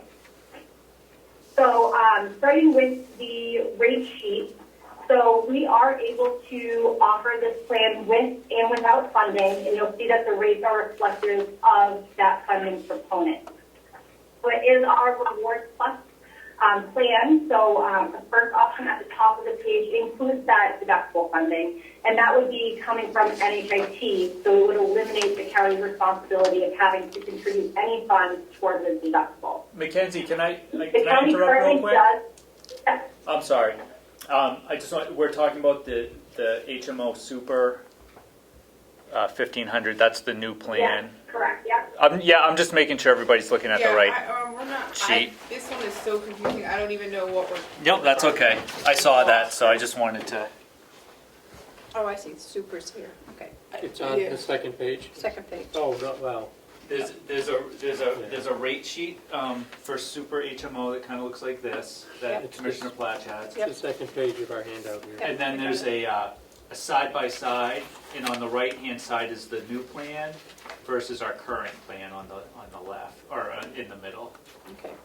And so that's what she was talking about with the But- side by but- side. Can I ask a quick question?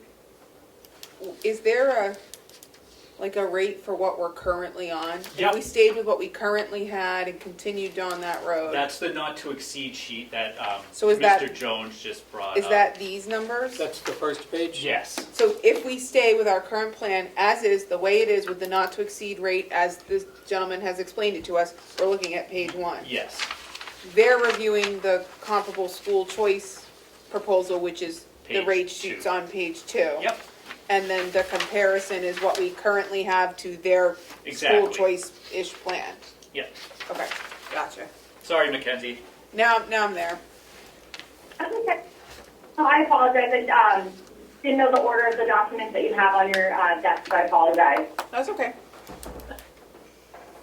So page 2, so we'll do page 2 with that rate sheet. So that's going to show you our comparable school care plan called our HMO Super 1500. It's an HMO plan, so it mimics and has the identical network that you have with your plan option today. So there's no changes in your network.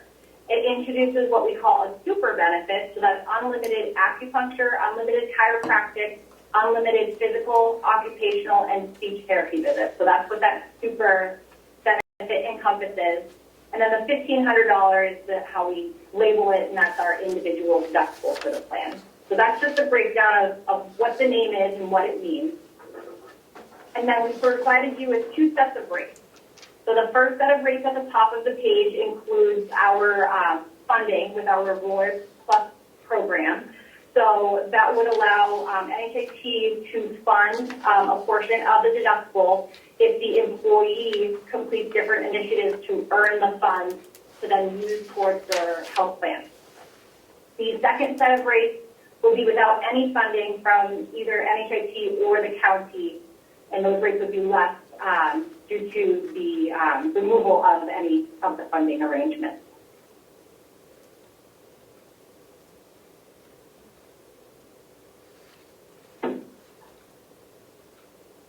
So I thought it would be helpful to see how the plan lines up to your current plan option as today. So that's why I put together a side-by-side comparison, because it is a very different plan option than what you have today. Your employees are used to, having their set benefits covered in full. They're used to knowing that they have a $20 copay for seeing a PCP or chiropractor, a physical therapist. They know exactly what they're going to pay out of pocket for those services. When you look at a plan like this HMO Super 1500, almost all benefits, with the exception of preventive care, are going to be subject to your deductible and then co-insurance. So it's going to be a huge transition from what your employees are used to today, potentially moving into this plan option. So I mentioned education earlier. If a plan like this were to be introduced, this is something that Meredith and I would want to, continue education, bi-monthly, we can come in quarterly, different things like that to make ourselves available to make sure employees better understand how to use a plan like this. So you can see, how the plans and the benefits line up side by side. You can see where, you had those co-pays and where they are now subject to the deductible. You can see what benefits, don't change and still remain subject to your deductible. It just gives you a better idea of where things are really going to change.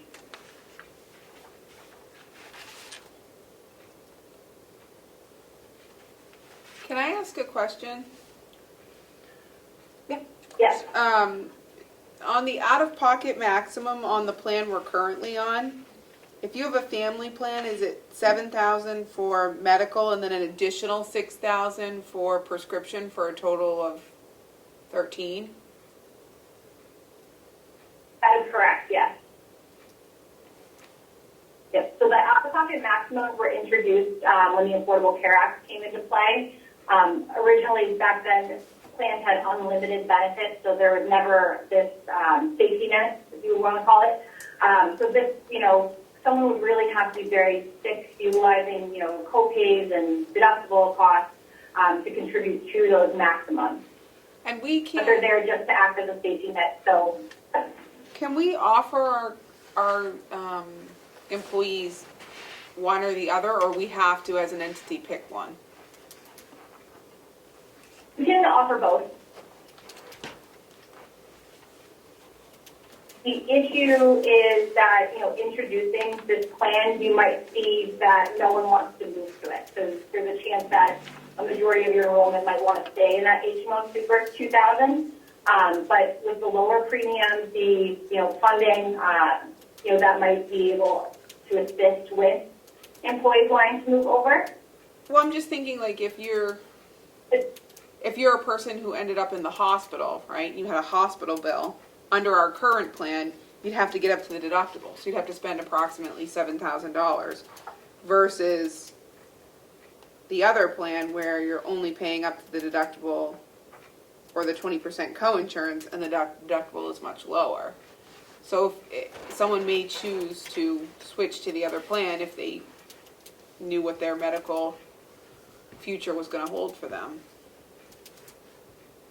And then just to clarify too, so with that situation with someone being admitted to the hospital, if they are on a family plan, they're not responsible for that full $7,000 deductible by themselves. It's going to be, you've got that family of 3, so myself, a spouse, and a dependent child. I would only be responsible for $2,000 of that family $6,000 deductible. So as an individual on the family plan, as soon as I hit the $2,000 deductible, any other additional deductible services would be covered in full. And then that leaves open for co-pays. So if I have to pay for any, doctor's visits or prescription drug co-pays, I would still be responsible for paying for those co-payments. And then those would then begin to accumulate towards that medical or prescription drug out-of-pocket maximum, in addition to whatever you paid out of pocket for your deductible. So you're not going to get hit with like a big bill. Well, you're still going to get $2,000. Well, 2,000, yeah. As opposed to $6,000. Yeah. But your cap in the other one And the county is does $3,000, fund- period.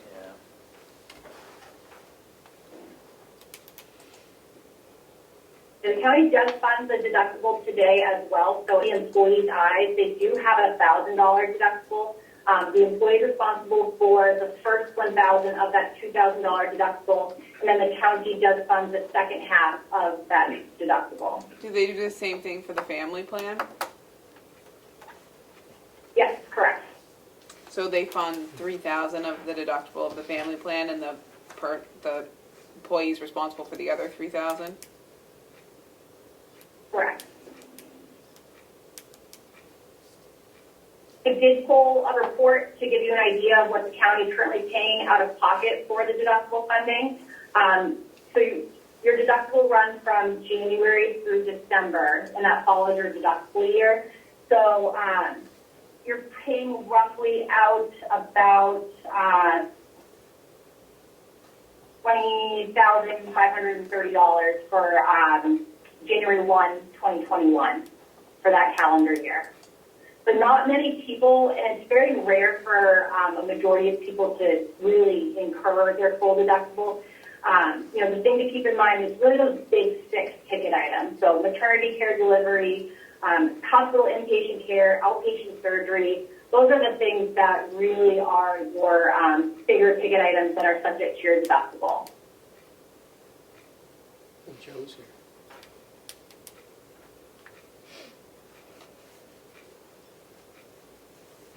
May I ask a question?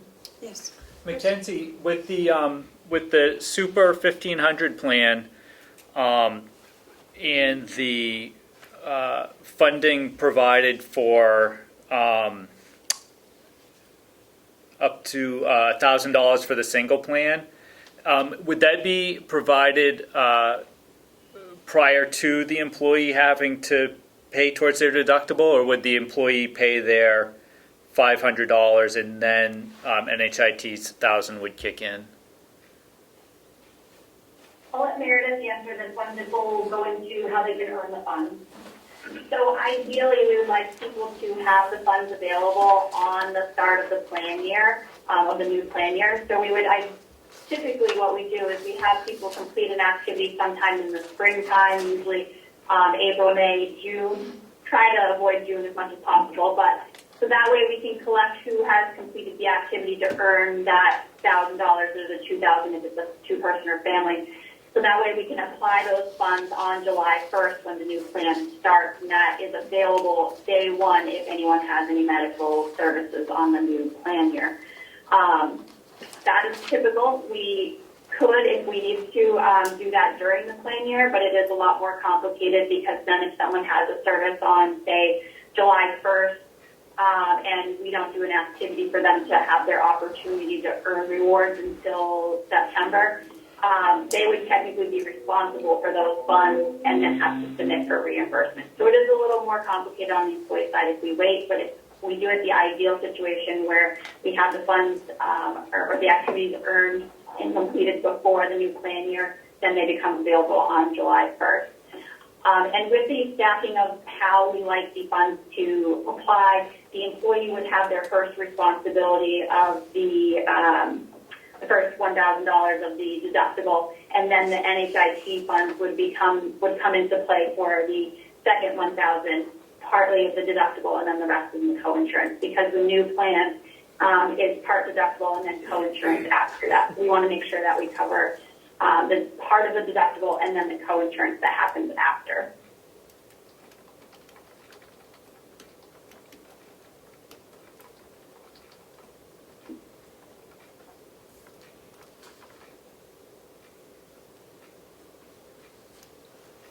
Matthew, any questions? Don't have any questions. Yeah. No, I don't have any more. No. Are there any questions on the side-by-side? Could you just explain what the activity is that the employees need to complete? Yeah, of course. So we have the flexibility to customize it based off of what the employees and you as the county are interested in. We have a number of activities available, very similar to what you currently have for wellness in your docket right now. What we've seen and have done in the past with other groups on this plan with their funding is we've had a portion of the funds tied to open enrollment. So that way they can learn about the plan and the changes, because it is a huge change, in my opinion, huge change going from most things covered as a copay to a new plan that has most things covered as a deductible. So we like to educate people as much as possible. We tie it to an open enrollment. where that way it encourages people to attend and it rewards them for attending and learning about the plan so they can use it effectively going forward in the future. And with the groups that we have now, we also have done a secondary activity as well.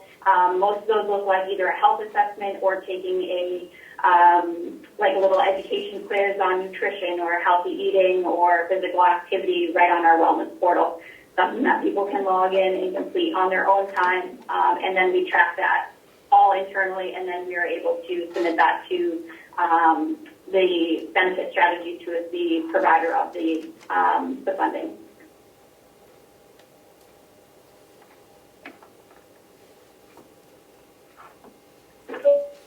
The side comparison really just shows you how the benefits change. Because it really is a very different plan, we also had these helpful sheets with the big blue boxes on them to show you how the plan works as if, we did not incorporate any funding, and then how the plan would work in the employee's eyes with the funding. So there's 2 pages. So this plan looks and acts like an HSA, but it is not an HSA. So, we know that all of our benefits, with the exception of preventative care, are going to be subject to your deductible. Once that deductible has been met, you're on a single or individual plan. Your employee is going to be responsible for the first $1,500 of services or care received in the plan year. And that includes both your medical and prescription out-of-pocket costs. And this is without the funding.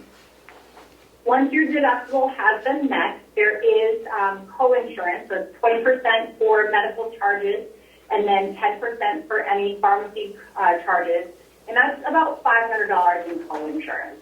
So once you meet your deductible and you've spent out of pocket your $500 of coinsurance to reach a $2,000 out-of-pocket maximum, the health plan is going to be covered in its entirety for the remainder of the plan year for your employees. Once the plan year restarts for July 1, 2023, that deductible and out-of-pocket maximum will restart and begin fresh for July 1. So that is how your plan would work without the funding. Now, in your employee's eyes, the way that they would see it is that they would be responsible for $1,000 of deductible charges. So that would be $1,000 inclusive of any medical or pharmacy costs. Okay, so that first $1,000 is strictly just for the employee to be responsible for. Once they've hit that $1,000 maximum, NHIT then comes in and will pay the remaining $1,000 balance. So that's $500 of the deductible and any additional $500 charges in coinsurance. So then once again, once between the employee and NHIT and we hit that $2,000 out-of-pocket maximum, the plan would be covered in its entirety for the remainder of the plan year.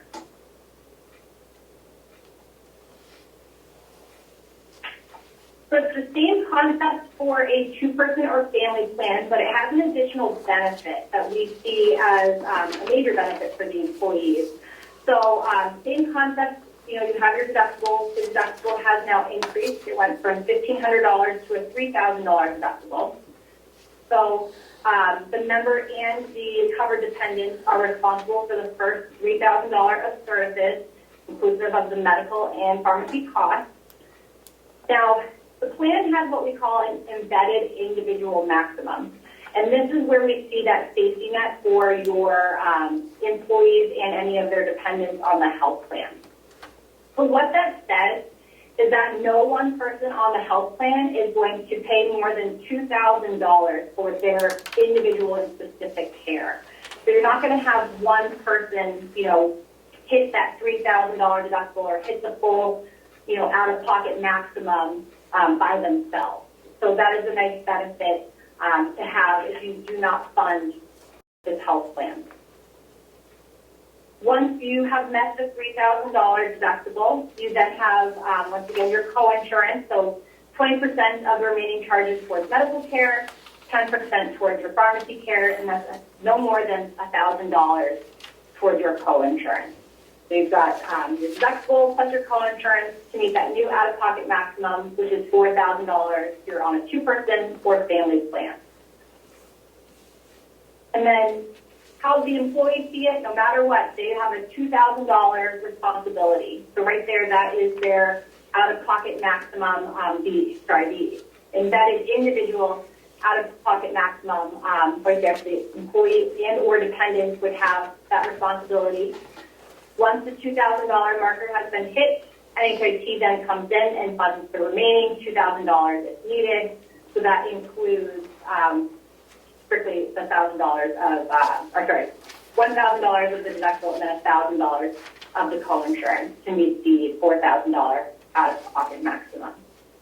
So we mentioned education a lot, and we have health, many different health programs and benefits that can assist with offsetting these costs for the employee, which they do have available to them today.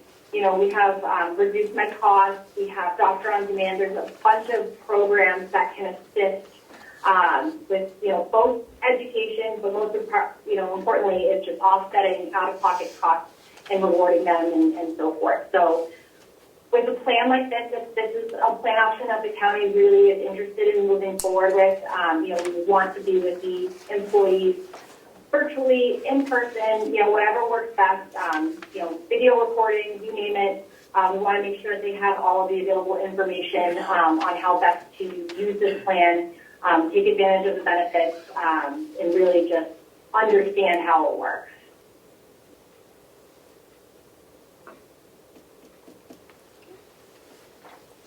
Does anybody have any questions about the way the funds work if you were to go with the funding option? Questions? Matthew? I have one. Okay. Yeah.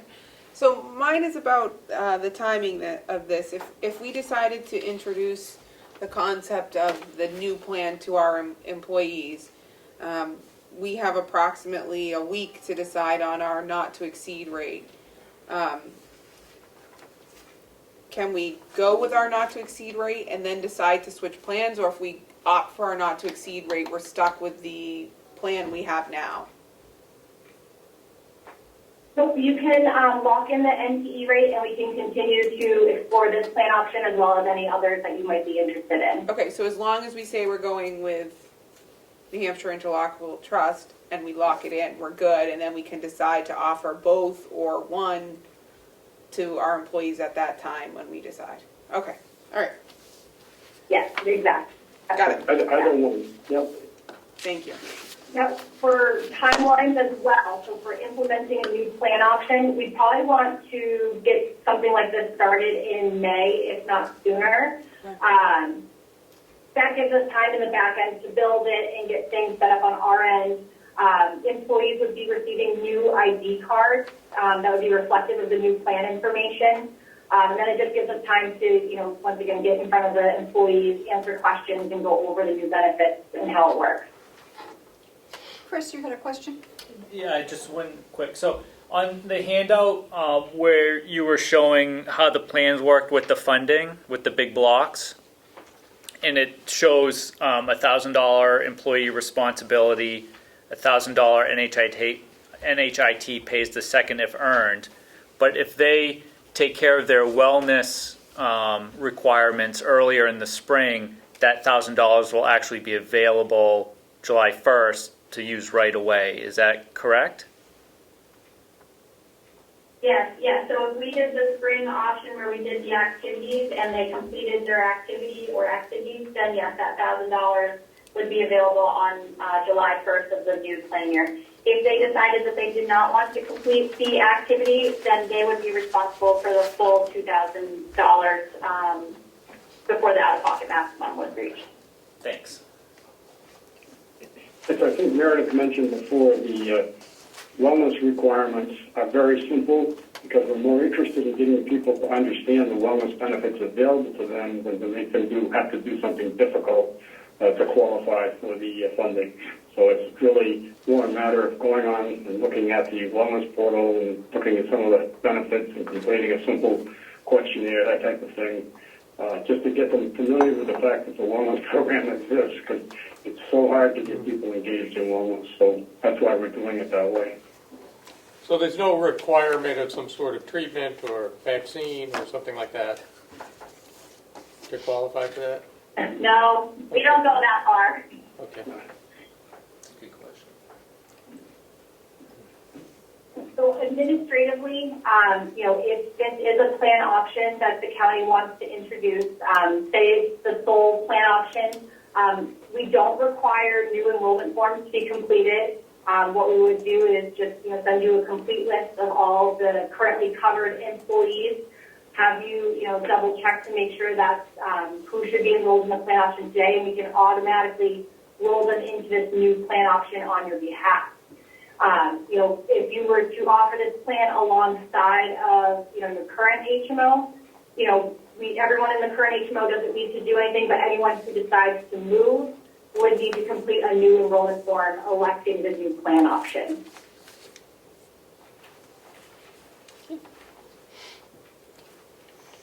Is that it? Okay. I want to thank you very much for coming and explaining this to us. And So, thank Chris, you. I guess we'll be Thank discussing you for these. the opportunity. If you have further questions, please don't hesitate to get in touch with us. We We'd will. be happy to answer them. I'm sure we will. Great. Again, thank you so much for coming. And Thank you. Thank you for having us. Thank you for taking all that time to go over these. it's I mind-boggling. think I really get it now. I do. Yeah, I think both of That was helpful. and having been on both, now I get it. Yeah. Now I get the difference. That was helpful. Okay. Madam Chair, we have Denise and the treasurer here, if you'd like to do the hails before your non-public at noon. Or? Sure, why not? Yeah. Okay, Joe, hello. And Denise, hello. Who would like to go first? What are we talking about, Hale? Hales. We have the budget in front of you. We do. Yes. Budget in front of you? Yeah. Everybody? Yes, we have the budget. Okay. I have one question. Do you Are want there me any to- questions? There was a question. Yeah, Kim has a question, I think, about the taxes, but I got a thing from Denise saying that they're separate. So would you explain that, Joe? Denise will have to explain that. Okay. Denise, would you care to explain?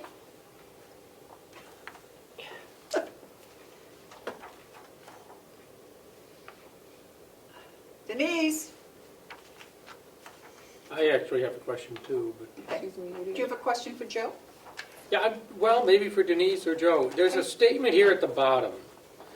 2 new students in Conway paid June of 2023. Are we then accruing that money so that we can make it now, so that, during 22, so that we can pay in June of 23? Is that what this entails? What dollar number for the students on the budget line? I'm having trouble hearing him. He said, what's the number for the students on the budget line?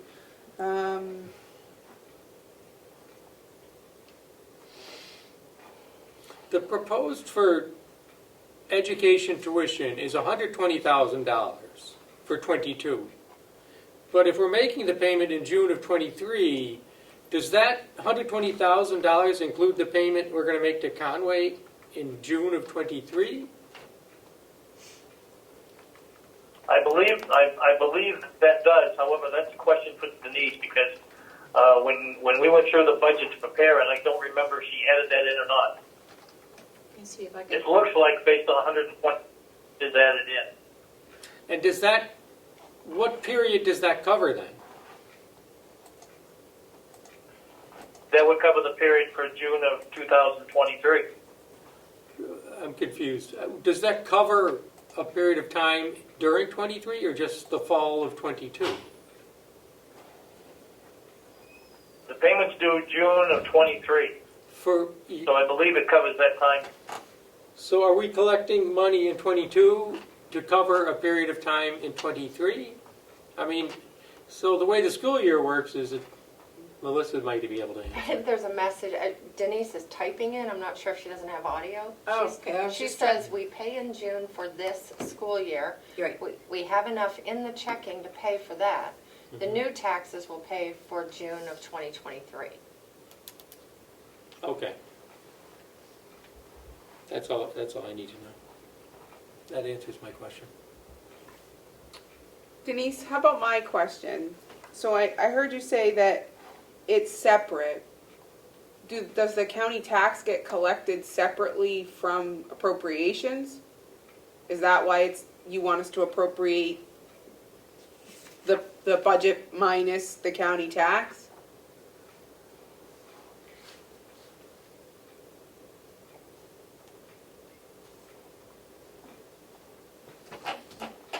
She's not answering quite yet. Is that the amount to be paid to the county? See, So she when has a DRA note here, sets- she says appropriate this amount, which is what I'm understanding we would take a vote on here Yeah. today. Yeah. But then right below it, there's almost $87,000 Right. that Hales owes to the county for the county taxes. That's outside of it for a total of $319,929.42. Well, how does this get appropriated? It's when the DRA sets the tax rate for Hale's location, they have the town tax rate, and then you have your county, just like you would see, like an OSPI. It's broken down, so the amount collected under the county tax comes to the county. It doesn't need to be raised and appropriated by the people of Hales. Okay, It's a separate tax when DRA sets their tax rate. this is a separate tax. So Right. we only have to appropriate, that's why she's saying. So the highlighted So we don't part- appropriate the All right, taxes. got it. Correct, correct. Now I got it, okay. Okay. Yeah, she just basically confirmed that in the message. We do not set the budget for the county taxes, DRA does it. I know, I get that we don't set the budget for it. My question was, how does it get raised specifically? Because no matter who sets it, people in Hales have to pay it. Right, But it comes in under some other tax bill. yes. It comes as part of their tax bill, but in an amount that DRA, Will Calculates automatically based on their set on the assessed bill. valuation. So they'll pay what we've appropriated, then what DRA sets for a total. right.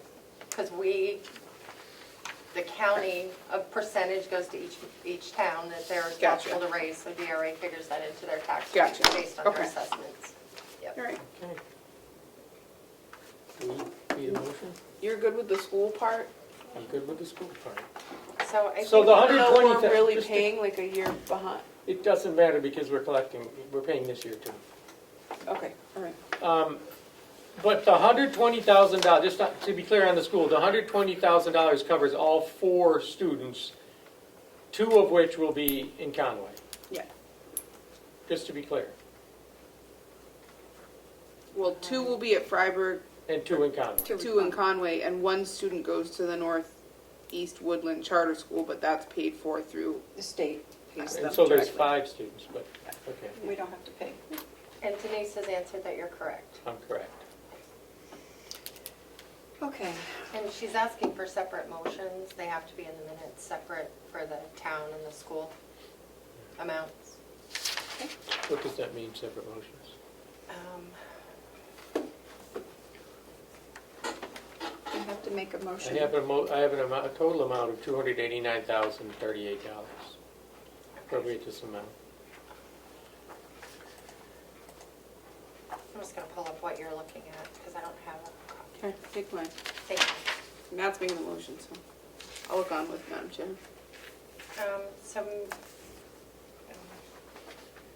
So maybe instead of voting off of this, you're voting off the Warrant MS, articles? the MS forms. Yeah. I think is probably Yeah, okay. the right way to do it. So what do we need to do? Oh, look at that. So there are, what, 2 warrant articles? Oh, and then the town will, Yeah. the township will have to vote on the warrant. So we need to approve these warrants Yes. and send them to the voters? Yeah. Is They that what don't we- vote. They don't vote. No, they Your don't vote vote. is their budget. It just goes back to Denise. Yeah. They don't So vote. what do you need me to do? Are there 2 warrants? Yes.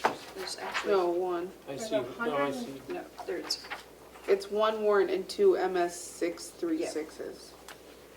Or MS-636 and MS-26. We vote on the MS numbers?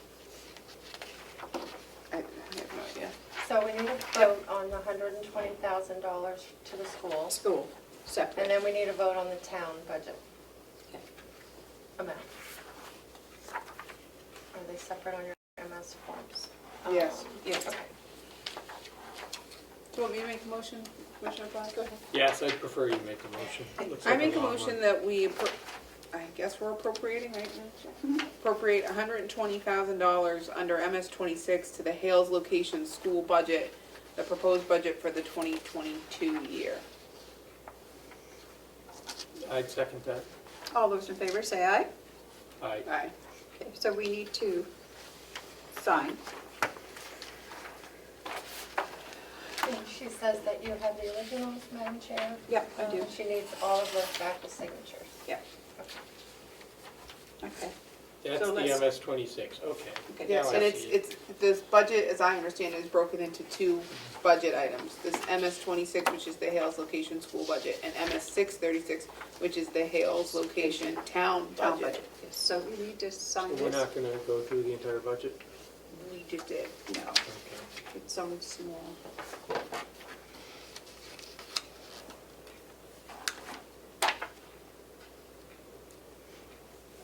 Are you ready for me to do the other one? and you Yep. want us You want to do sign? Hales location? Okay. Do the other. Madam Chair, I make a motion that we approve the Hales location budget as reflected in the MS-636 for the budget year of 2022 in the total amount appropriated of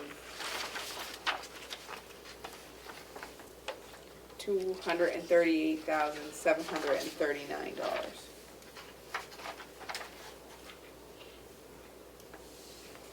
I'd second that.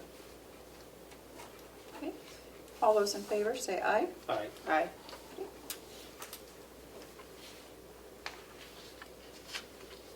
This isn't that complicated. No. These You are got that? zeroed out. Do you want to come? Okay. Do we have to vote on it being a warrant or? Okay. We just did, right? Yeah, here you go.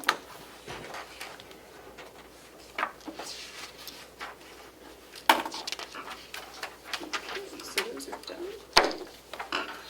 And I think this is just a copy, right? For here? For selection signature, return all to me.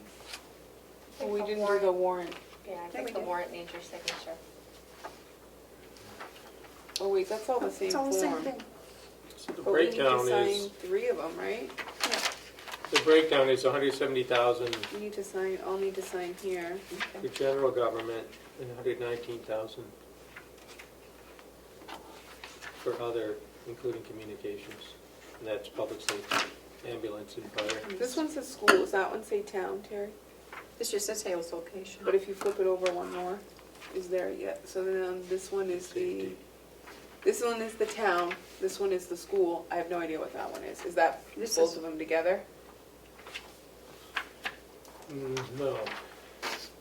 Which one? No, The I think this is 636? just a copy. Maybe this is a copy for us? The MS 636 is for the town, Right. and the 26 is for the school.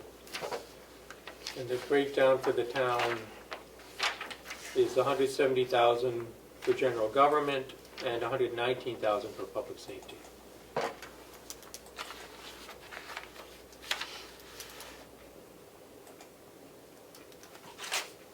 So which one is this? You still need to sign this. Didn't we already sign this? No, There's two. Oh, we signed the first page. and there's a Okay, warrant and then an MS-26, so it's Okay. like 4 pieces of paper we need to sign for in total, but then there's another copy, so it's 6. I don't know what the other copy is, but Do we're we gonna sign any other pages here? Here. Do we sign this page, the MS-26? Oh, you know what this is? There's a complete copy for all of us. Is that what it is? Yeah, it's a copy. Do we Okay. sign multiple Let's copies? just sign along, because these two say, these have to go back to her, these two. And then there's the warrant. Yep. No, this, the warrant, she attached the warrant to all, the front of all of them, which is, I think, what's confusing us. But whatever. I don't know. well, just sign them all and send them back to us. It's better How to many sign copies more. does she need One. signed? So why don't, do we have a package just with everything in it that we could all sign? And Right here. Yeah. okay, so I signed it from the Yeah. warrant, now we're gonna sign this. And where's the, on this Oh. 26? Lovely, Madam Chair. Oh, there What? is, where's this upstairs? Oh, yeah. What do you have there? I got it last week. Great. How come? Oh, not Carroll County, I was gonna say Hales. Yeah, they just came this Oh, you should have told me, I would have picked them up. Sorry, he brought them down, he wanted to deliver It's them. the annual Yes, I went report, down and they were there. Okay, so now we sign that warrant Pretty again. I don't know dry. how many she needs, It's but done.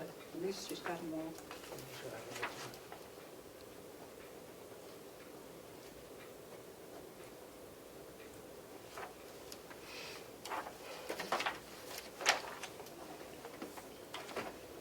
So this one has all signed, so we'll go back in her thing. Oh, I didn't, I meant to- Great, excellent. I signed it. Do you have checks We today? never knew what. Word. Don't know. This one's for you. Sign. And this, we're not gonna worry about. No, I think that's, It's an put extra. them all in That's- there. Wasn't that your copy? Yeah. Okay. Wait, This so is that my one gets copy. signed? Yep, You don't need to sign all that. no, but I'll just give them all back to her. Oh, no, look what she did.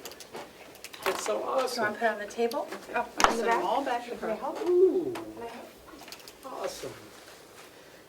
These are deposit Thank slips you, for Dee. Joe, that's all we have.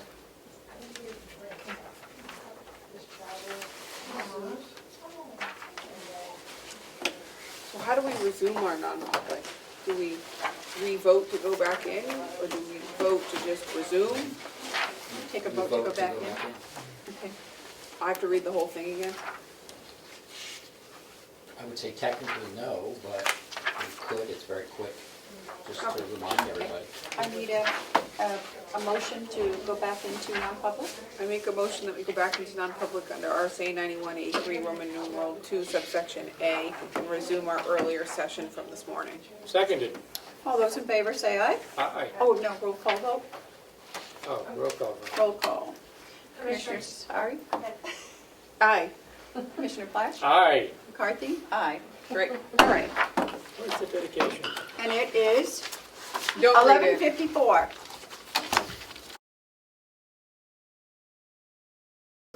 They're free to roam. Okay. There you go. You can go home with the rest I'll wait a motion to come out of non-public and seal the minutes.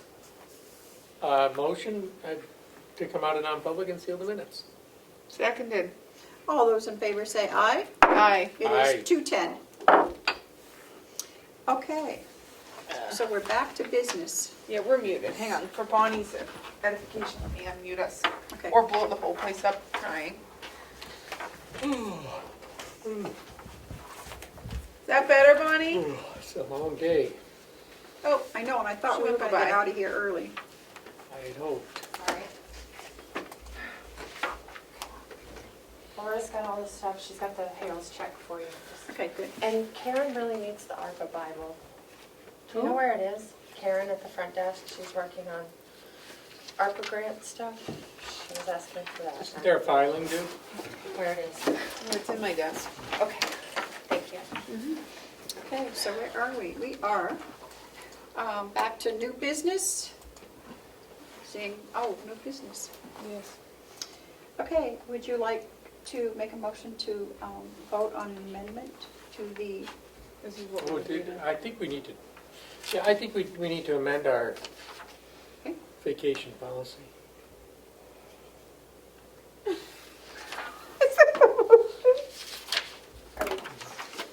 Where are we at? Just Yeah, this last? which one are we at? We're just doing this? Would you like me to make the motion, Commissioner Flash? Thank you. I don't have. Yes, I've only got 10 of them here. I make a motion that we amend our current vacation policy, HR 8. No, that's the date, Kim, so it would just be the current vacation policy. Okay. The current vacation policy adopted in 2012 with the following addendum, which will be effective on 2/6/22 at 12:01. A salary or management employee leaving employment with the county who works an entire 4-week notice term at the county complex will receive 100% of their accrued unused vacation time paid out in the final check. An hourly employee leaving employment with the county who works an entire 2-week notice term at the county complex will receive 100% of their accrued unused vacation paid out on their final check. I would second that for purposes of discussion. Yes. So I would make the comment that I see this as a clarification of the existing policy. That is our existing policy, and that's how we implement it. So. Okay. Discussion? I have nothing. No. Okay. All those in favor, say aye. Aye. Aye. Okay, so that's it for new business, no other business? Any media questions? Seeing none. Any public input? Seeing none, I will await a motion to adjourn. So moved. Madam Chair, we have a delegation meeting on Saturday. Would you prefer to recess or you attend it? Oh, that's right. I don't think, are you coming Saturday? No. I'm not planning to currently. Not unless hell freezes over. I just wanted to put that out there, thank you. I don't think we You need can to recess recess. if you want, but I'm not currently planning to attend. Very soon, I'm not in person. I don't think we need to. It's only the sheriff and the county attorney. Yeah, and if I come, it'll just be one, so there won't be a quorum, so we'd be fine. Okay. They're both elected officials and they can handle their own. Okay. I make a motion to adjourn, Madam Chair. Yes. I'll second it. Okay. All those in favor say aye. Aye. It is 2:14. Thank you. Goodbye. Goodbye.